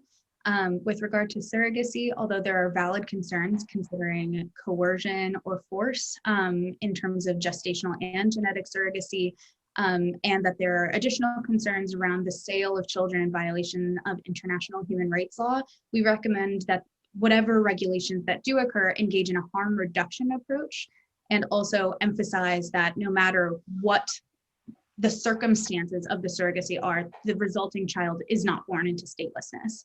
We also encourage the recognition of marriage rights, and we recommend the removal of gender discrimination in nationality laws. So that's our topic. That's our presentation. Thank you. Thank you very much for this presentation. Of course, it was most interesting, and well, that's also a topic that could be discussed for 1 or 2 hours. Thank you that you have made it fairly brief, considering the deepness of the topic. And I think this is a topic that has also caused a lot of questions to be answered. Now, I don't know, maybe we could, maybe Ruchi could tell me whether we have to answer these questions now or whether we have to do it later on at the end. I'll let you handle the time. I think you have one more presentation on your panel, so if you'd like. Exactly, yeah. I think you should have time for a question. Okay, one question. Now, Ruchi, you had a question, I think. So go on with your question. All right, I guess. It was about adoption, I think. Yeah, I guess as you were talking, well, thank you very much for an amazing presentation, and it's totally in the lines of work that I do, so you totally got my interest there. I guess one question I had was if you had any idea whether a stateless child can be put up for adoption, because I mean, all of it is so related. And I think with that, I said that it seems like this whole issue of reproductive injustice and stateless children being born is so closely linked to the international political economy of adoption. And you did mention surrogacy right after I asked the question. And another real quick addendum to that was that, you know, population control policies or reproductive policies have always been rooted in the philosophies of eugenics. And, you know, so what I said was, well, doesn't that make pretty much women as the stateless group rather than the stateless child as the victim? So I just wanted to raise some questions on that. Absolutely. I'm happy to take that first and then pass it to Kelsey to see if she has anything to add. With regard to adoption of stateless children, I believe that yes, they do have the right to become adopted, in particular with those surrogacy arrangements, such as with the United States context that I provided. Those children can be adopted. It is just additional legal hoops. It requires potentially getting a lawyer. It requires waiting periods at times, and there's always the risk that it won't be successful. Compared to if the nationality is inherited at birth, it is so much easier to bring your child into the country. You don't have to stop through border control. They just already have the passport.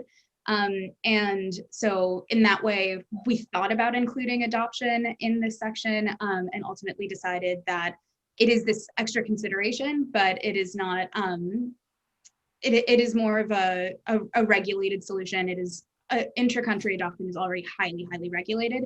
And it kind of had this causation effect of increasing surrogacy because of the way that inter-country adoption is regulated so strictly.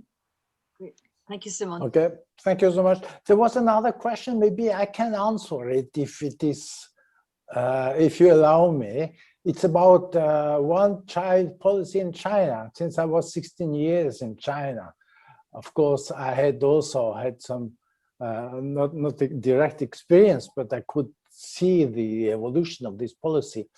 The fact is that, first of all, Mao Zedong was against one-child policy because this was against Marxism.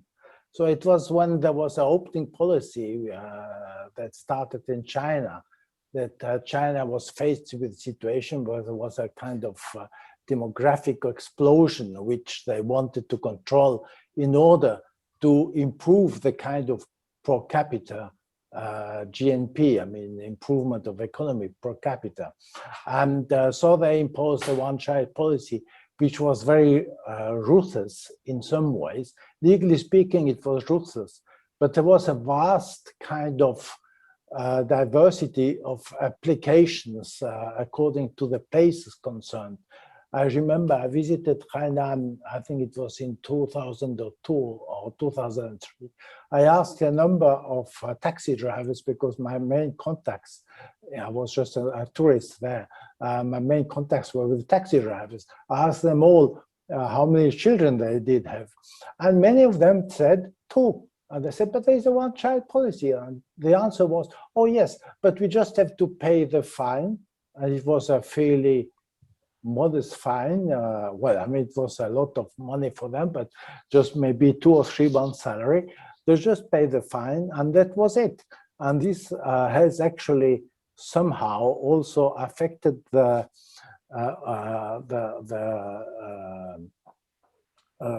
statistics in China, population statistics, because a lot of these children, of course, are not announced to the authorities and are not in the statistics. And of course, recently China has realized that this one-child policy has to be abandoned, and now there is a kind of general authorization for 2 children. And what China hoped is that there would be a quick increase of population in China, and this didn't happen because, especially in the cities that are overcrowded and where there is a kind of middle class that wants to enjoy life rather to be bothered with having 3 or 4 children. It has been very difficult now for the demography to start up again. So just a remark about the problem of one-child policy in China. Thank you, Dominic. I'd like to hear, Kelsey, if you wanted to add also something to Simone's comment, please. Pam? Yes, I can also add to this as well. When we were looking into one-child policies in China, there were notable exceptions throughout the term of the one-child policy. For example, the state implemented an exception that allowed for a second child if the first child was a daughter. There were also different rules for different ethnicities across China. And as Ambassador mentioned, there were different fines depending on location. Could I clarify, Dr. Ritchie, what did you want me to answer and follow up to Simone's? Oh, I thought you wanted to say something, so I just wanted to. No, Simone covered it perfectly. I did answer Back your to Ambassador Dreyer. Yes. Sorry? I did fail to answer your question about eugenics, though, if I may address that quickly.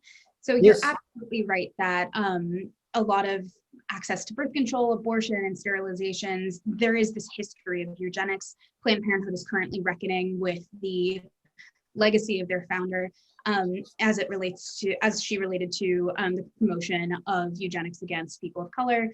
At the same time, the reproductive justice movement is led by women of color. It emphasizes the lived experiences of women of color, both in being able to access things like abortion and birth control, which are both overregulated in states and areas that primarily women of color live in, and also in being able to have children without the regulation of the state through issues like over-policing, the family regulation system in the United States.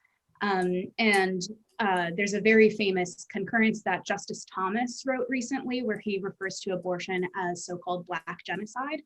And while that perspective has started to take hold in areas of the United States, reproductive justice activists, particularly reproductive justice activists and scholars of color, have resoundingly rejected this idea and pointed to the fact that any form of reproductive autonomy is not in itself a form of genocide, and that it's very important to center the lived experiences and the very real opinions of women of color who are fighting so dearly for their rights every day. Thank you very much. I think because of time, I have to close this chapter, but I want to congratulate you again for this remarkable presentation and the work that is behind it. And it has been very cleverly given. Next and final presentation is by one of my former students, Katie Pratt, who has already appeared on the screen in the conference, and she has made a very detailed case study on the problem of statelessness, UN statelessness plan related to the situation in Myanmar. And we know that Rohingyas is a minority in Myanmar that has been subject to kind of discrimination by the authorities, and leading up to and also to a lot of violent repression leading up to the refuge, to about 600,000 people taking refuge in Bangladesh. And that is one of the main, of course, one of the main problems affecting this area now at the moment, on top of what happened after the coup, the military junta taking power again. So without further ado, I just give you the word, Katie, for your presentation. If I may, I just wanted to tell everyone in the audience that the theme of this, the conference, the 2020, which was supposed to be 2019, really came from Katie Pratt, who brought the topic to the forefront. And in discussing with her, I was like, this has to be like a whole conference. So I just have to say that before she starts. Over to you, Katie. Oh, thank you so much. And all the presentations thus far have been incredible. And so I'm really excited to participate and be a part of this conference. So mine is, can the UN Statelessness Global Action Plan succeed? And my case study, as mentioned before, is on Myanmar. And so we've already talked a lot about statelessness. We've already defined it, so I don't feel like I need to go into too much. But the Global Action Plan is a little different from what we've talked about before. My presentation is very much focused on the difference between international and domestic policies. And so I look into the Global Action Plan that the UN has implemented with the goal of preventing statelessness and eradicating statelessness that's already in the world. And so based on the UN standards, success is eradicating statelessness by 2024. And that's what my thesis looks at, but I have a different standard because I look at the difference between responsible sovereignty as well as traditional sovereignty. And I go into that a little bit later. So my definition of success is based a little separately from the UN's definition of success. But again, the ultimate goal is to eradicate statelessness worldwide. And so I do, although I focus on domestic and international relations, I have a case study of Myanmar, so I specifically look at the country of Myanmar for this. And so just to go into a little background, it's been really prevalent recently, which means that you might know a little bit more about Myanmar. But so there's been institutionalized discrimination since the country's founding, modern founding after World War II. And so especially with the Rohingya, as mentioned before, there's been institutionalized discrimination with the 1982 citizenship law that doesn't recognize the Rohingya as nationals of Myanmar whatsoever. They view them as illegal Bengali immigrants. And so the Rohingya are not recognized as citizens, so that leaves them effectively stateless. And so since the founding of the modern country, there's been discrimination against the Rohingya among other stateless groups, but there's been a lot of military action that's come and gone. The most recent ones were in 2017, where there was a large military actions against the Rohingya that led to the fleeing, and so that's where the huge population of refugees in Bangladesh come from, was the 2017 discrimination. There's been a recent court case prior to the recent coup, and so it's up in the air a little bit more now than when I had created this and when this presentation was created, but it's all really important. Where this fits in IR, as all the presentations have been incredibly diverse, talking about gender discrimination and conflict of law and state succession, we can kind of already see where it comes into IR and in the world. And so there are millions of people worldwide who face statelessness, and so there's not a country that hasn't been touched. And so I don't feel like I need to go into this specifically because there's been a large presentation on this prior, but this fits into the literature in human rights, in law, in gender discrimination, in racial discrimination. My presentation focuses more on racial discrimination as opposed to the other ones prior, but it fits worldwide, and it's a really important subject because there's not a single person or a single country that really hasn't been touched by statelessness. And so where mine is steeped is in traditional sovereignty versus responsible sovereignty. And so my theory is steeped in Philip Cunliffe's traditional sovereignty view, where state sovereignty is a right, as opposed to Amitai Etzione's responsible sovereignty view, where state sovereignty is a privilege. And this is really important to look into, because if you view state as a right, it means that responsibility belongs to solely the state. Absolute power only belongs to the people within the state, and no other country, no other international organization can impede on that. And so this really takes the domestic law is the most important law, as opposed to Amitai Etzione's responsible sovereignty, where because sovereignty is a privilege, it means that it's only granted if states fulfill its responsibility to its own people. So in cases like Myanmar, where the state does not fulfill its responsibility to people, it is discriminatory, it does have impact against its own people, it wouldn't have its own responsibility or sovereignty, which means other states could take action, other states could impede, other states could try to protect the people within Myanmar, because Myanmar wasn't doing its own job in protecting its people. And so this is kind of where my theory and my case study focuses on. But so looking at my case study specifically, I asked whether the Global Action Plan will succeed or not. And because the Global Action Plan is worldwide, it won't succeed with a focus on Myanmar. So the way I scored this is that there's 10 individual global action plans that the UN lays out. And so for me, I scored them 0 to 5, with 0 being there's no success and it's steeped in traditional sovereignty.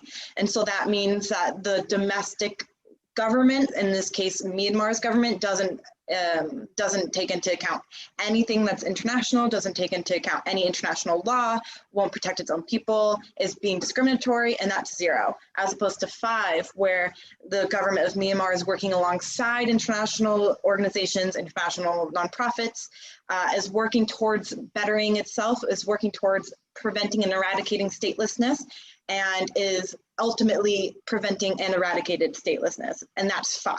And so I have a scoring system. And so Global Action Plan will not succeed if it's under 20, because 0 to 2 is steeped in traditional, and 3 to 5 is steeped in responsible sovereignty. And so with 20, it's traditional, and that means it won't succeed, because in order to succeed, it needs to have a combination of traditional and responsible. It needs to have a combination of domestic and international law. And so it won't succeed if it's 20. And so my protocol questions, as I just mentioned, are steeped in Philip Cunliffe's traditional, success is 0 to 20, and Amitai Etzione's responsible sovereignty, success is 3 to 5. And so this will make a little bit more sense as I lay out what the protocol questions are and how it's been scored. And so one action plan, the protocol question, is resolve existing major situations of statelessness. This is what the UN's Global Action Plan is. And so it's the traditional questions: has Myanmar identified and acknowledged existence? Will Myanmar amend their own domestic rule? Those are the traditional questions in this, and that is 0. And then the responsible questions, which are steeped in international law: has Myanmar ratified the 1954 convention related to statelessness? Has Myanmar ratified the Universal Declaration of Human Rights? And so those are steeped in the responsible sovereignty, or the international realm. And that score is 0, because not only has Myanmar not recognized the existence of large-scale statelessness, but it won't amend their own rules. It has not ratified the conventions, and it's unlikely to do so, so it scored a 0. And in action 2, the stateless goal is ensure that no child is born stateless. And so the traditional questions steeped in domestic law is: does Myanmar have protection in place for the children enshrined in its legal system? Does it have domestic policies? While the traditional questions are: has Myanmar ratified the Convention on the Rights of the Child? Has Myanmar ratified the International Covenant on its Civil and Political Rights? And this success is 3, because it has actually ratified the Convention on the Rights of the Child.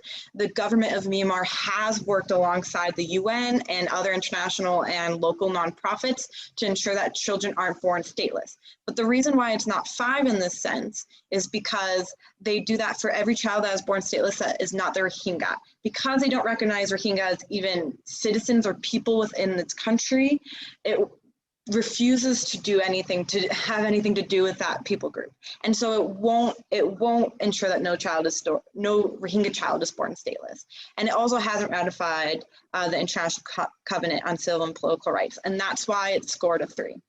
And so this system I use throughout the rest of the protocol questions, the action plans, and so I have a score as you can see here, and so that. When you add that all up, the conclusion is that the score is 10 out of 50. And because the score is 10 out of 50, it's clear that Myanmar falls within the traditional sovereignty model that's only steeped in domestic law and is unwilling to work with international organizations or work towards eradicating statelessness. So in effect, Myanmar has failed. So the UN's goal of eradicating statelessness will fail because the domestic law is too strong, because Myanmar is unwilling to work with international organizations. So by 2024, statelessness will not be eradicated, essentially.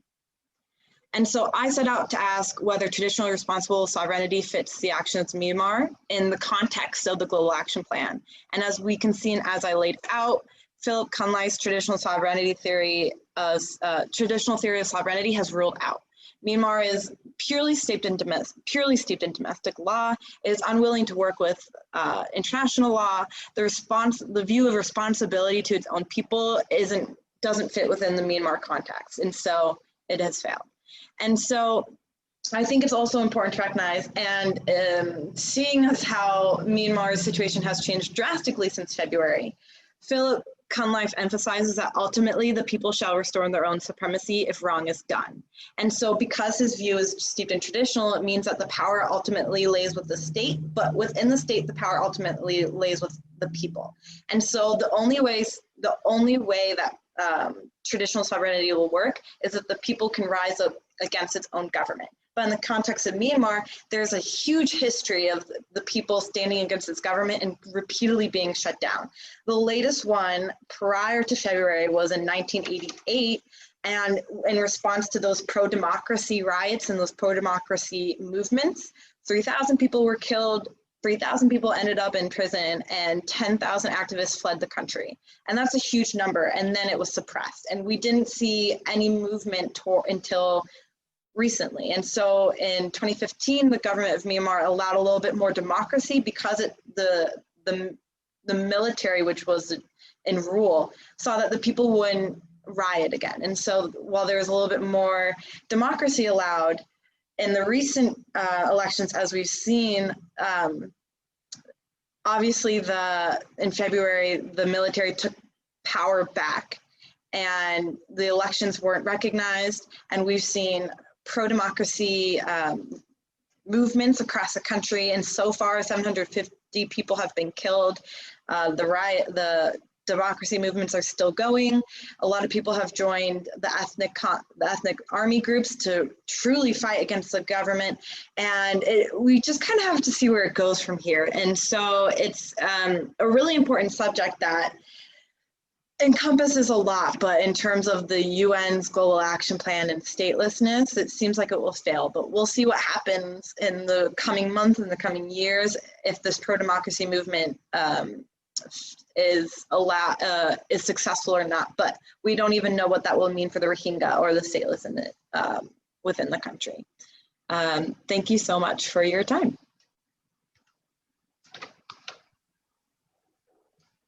Interesting presentation. There is no doubt that the history of Myanmar is a fairly unhappy one, especially in the last few years. My question is, assuming there is again a kind of democratic government, whether it is led by Aung San Suu Kyi or by whoever, would you think that the problem of the Rohingya will be really solved? Because I mean, Burma is a country with lots of different ethnic groups, different religions. The Rohingyas are Muslim, the Burmese are Buddhist. What do you think about it?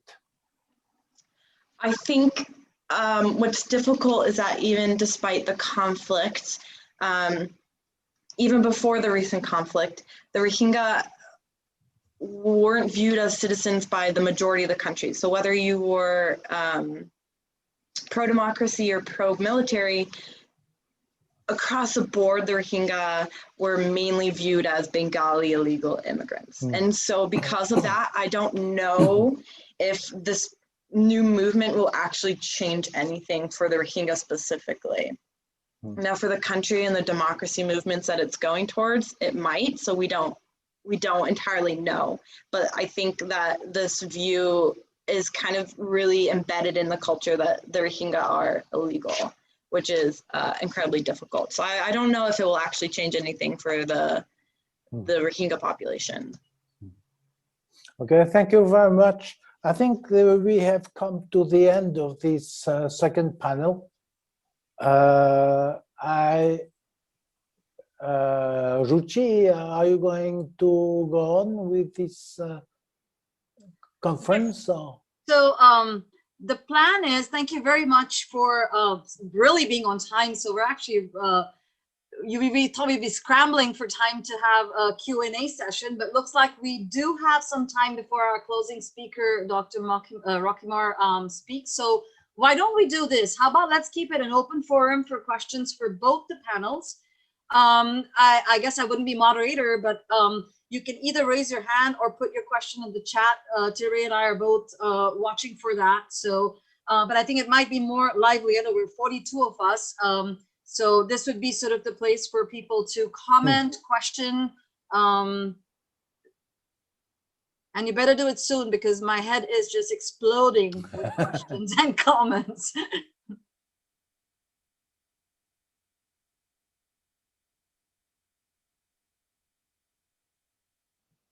Okay, there has to be a bug in my messaging because I don't see anyone. You look like you're aching to ask a question over there. There has been a number of questions that came in writing, actually. Some messages. Yes, you can go ahead and ask those questions, Ambassador.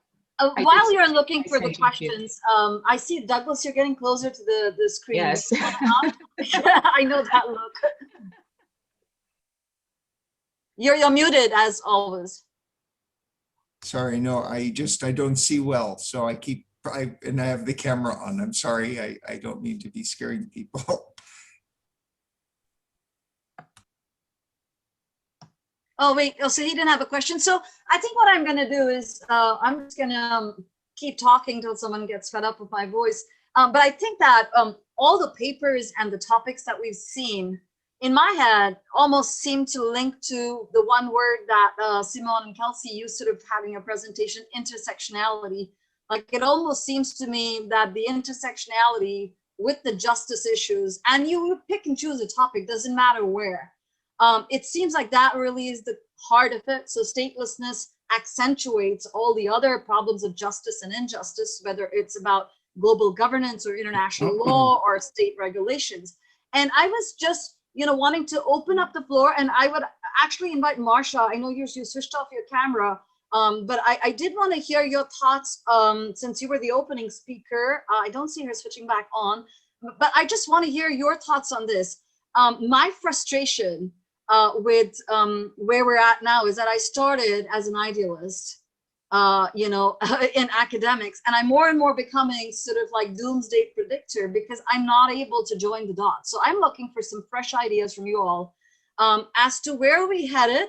I know each of these boxes are already separating us and all of our topics are already separating us. And I'm just wondering if there's a way forward, post-pandemic, post-COVID, post having figured out that, we're not here forever and these problems will only, come to haunt us down the road. So any thoughts on that could be, and I will first invite the panelists, if anybody wants to, add something on that. Fabio's presentation on climate change, that's still waiting to happen. Once the pandemic goes, there's more coming. So I'm just wondering if anyone has some thoughts on, is there a way to link these dots and how do you see the way forward? April? Yeah, thank you. Thank you everybody who contributed. This was really fantastic. So yeah, the subject to me just seems so heavy, also so relevant. And it's very similar to your question, Dr. Nand. What do you have a list of fantastic policy recommendations, some really positive we've never tried this kind of ideas. What's out there? Yeah, that'd be great to know. Thanks.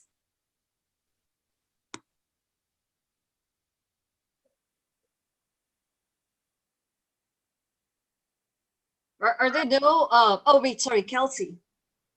Well, I don't have a list of innovative policy suggestions. Otherwise, I would be employed in charge of the UN right now. But I will add some positivity. I know there's the really, really overblown quote right now that the moral arc of the universe is long, but it bends in the direction of justice. And in our research, we've actually seen a lot of change over the last 20, 30 years. Like when we talk about gender discrimination and nationality law, 3 decades ago, I believe it was 40 nations that had that, and now it's 25, and there's conversations in those nations pushing forward. Same with statelessness because of marriage equality. Marriage equality is drastically increasing every year, and so the effects of that are going down as well. That is just my optimist input here, but I don't think it's all doom and gloom. No, I love it. And you're right, it's probably not all doom and gloom. I think, going through this, we'll probably have to rework a lot of it because COVID is also showing us the debate between globalism on the one hand and globalization and populism on the other. And so my fear is if we go back to a state-centric, culture-centric, society-centric policy making, we might be going back there. But I see, Simone, you have your hand up. I'll invite you to say a few words. Yes, thank you very much. I completely agree with Kelsey. There are things to celebrate. And I also really appreciated your point on statelessness inherently being an intersectional issue. And, of course, my background is in reproductive justice rather than statelessness itself. And reproductive justice is such an intersectional approach to various issues. There is always a reproductive justice lens that is available. And I feel like that is one of the paths forward. Is working together with other groups, with other interest areas, in order to bring attention to statelessness as an issue that affects so many different people of different identities, different populations. And by having this intersectional approach to statelessness, slowly we can start creating that list of recommendations and eventually have something that is close to comprehensive once we have a full, idea of the landscape of who is being affected and what we can do about it and what is causing it, to begin with the way that we have tried to start with reproductive justice. Great, thank you, Simone. Katie Pratt. Yeah, I think on the statelessness side of the whole being positive, there's actually one country that successfully eradicated statelessness, and they had thousands of people, so it wasn't a small thing. It was Kyrgyzstan, and they did it in 2019. And I think it's really important to note that the way they did it is super fascinating, in that they had one individual who's super passionate about it, was a law, specialized in law, found a team, and literally went on horseback and went to every individual and made sure that they were they had nationality, and then gave them registration or helped them. And so, but he didn't do that alone. He did that with the government, and he did that with the UN providing funds as well. So it was a really incredible combination of nonprofit work, of individualism, of international and domestic law. And so it was a combination of all of it that ended up allowing Kyrgyzstan to eradicate statelessness. And that doesn't mean that there probably won't be statelessness and stateless individuals that might enter its border, but it means it can be done. And so it has to be this combination of a state being willing to accept help and wanting to eradicate statelessness. And so there's a combination of, obviously, it's difficult when there's discrimination that's kind of involved in it, when you see it in Myanmar, you see it in the Middle East, where the gender discrimination is big. But as it becomes more normalized and as people fight for it, it's incredible to show that it can be done. Yeah, I think it would be nice to have a listing of the policies and the variables that worked in favor of Kyrgyzstan. I'm guessing Bhutan might be another country that would look nice, and then perhaps work it that way to find the solutions. I would actually, if you don't mind, Karina, are you still in the crowd? I believe you are. I'm going to put you on the spot a little bit because I know we didn't get to ask you any questions. Does anybody have questions for Karina? And Karina, as you're watching, so you know, the person who's really at the margins. And then I consider us as the privileged center because we're making policies and talking, and lip service is cheap, you know. I just wanted to hear your thoughts on all that you've heard thus far, and how you may perhaps relate to it or give us some insight into what we're doing right or wrong. Or I just want to hear your thoughts. Always put me on the spot. My thoughts, well, on the reproductive front, it was really resonating to hear the presentation, because I'm actively not having children by choice because of my stateless status. I don't feel comfortable, and it's something that my husband and I made the decision. I don't feel comfortable having children without having my own access to my own human rights. And so I'm actually wanting to get in touch with the presenters to talk more about how their findings could really help support our advocacy efforts, as a lot of women and those identify as women in our group talk about not wanting to produce because of that.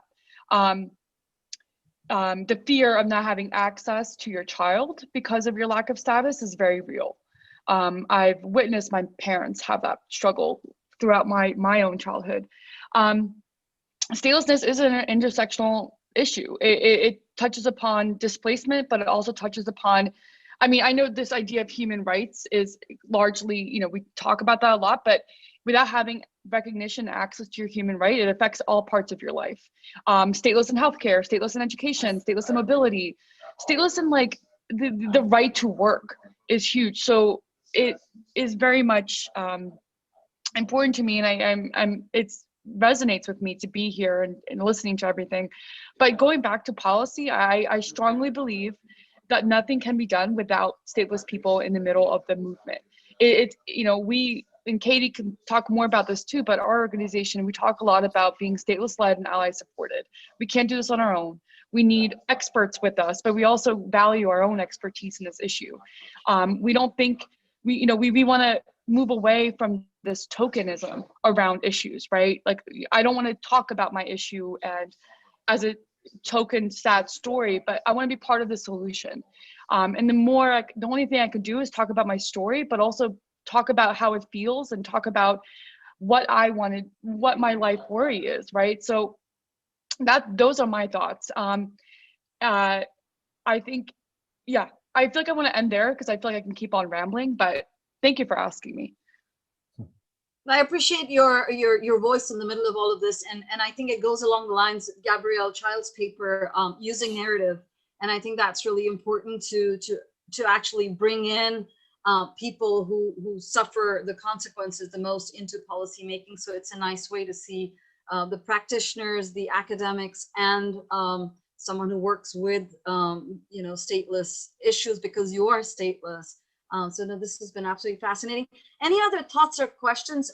Welcome, because we're a little bit ahead of time, and I'm fine with that. Our closing speaker, Dr. Rockymar, she is already in the house. So as soon as this dies out, what we can do is have like a quick 5-minute, if you want to shake up, wake up, fill your coffee mugs break, and then we can settle in. But there's a bit more time if anyone, if I'm not seeing a hand go up. If you don't mind, I'll just use this time real quick for Patrick to say a couple of words. Patrick Glazier, he's a doctoral candidate very soon, defending, and on that side of the fence. He's going to, in fact, be, he's already probably been in contact with all of you panelists for possibly publishing your papers in the American Graduate School IR journals. I'll let you say a couple of words, and then we'll take a quick break before we get started with Maya Rockymar. Oh, thank you, Ruchi, and thank you everybody, and also all the panel members. It's been actually quite interesting. Not exactly my area of expertise, so it's actually quite informative. I just wanted to say a couple quick words. As you know, we are going to be publishing the papers for this conference in the journal. So we'll be creating a separate issue for it, and I will be following up with all of you on the panel, and also whoever else might be interested, who might have at least a paper or at least something that they're thinking about or working on that actually fits the issue as well. So feel free to contact me directly. We don't have an exact date as of yet, so it's really kind of an ad hoc thing we're going to do right after the conference is over. So we'll contact everyone, put everything together, and then at that point we'll figure out a publishing date. But for the moment, just feel my contact is actually on the journal website. You can reach me directly if you need to. All right. All right, great. Thank you. So, and I think that all of the contacts, some of you have received the detailed program with email addresses. I saw email addresses being shared on the chat. So what we'll do is we'll compile it all, and Terry and I'll have that sent to you so that we can create our little community of perhaps collaboration down the road. Okay, great. So I don't see any more questions coming up. What I called for, Terry, if that's fine with you, let's do a 5-minute break, come back at 5:01 because I see 16:56 on my screen. So 5:01 it is. And we'll be back for our closing speaker, Dr. Maya Rockimore. All right, see you in a bit.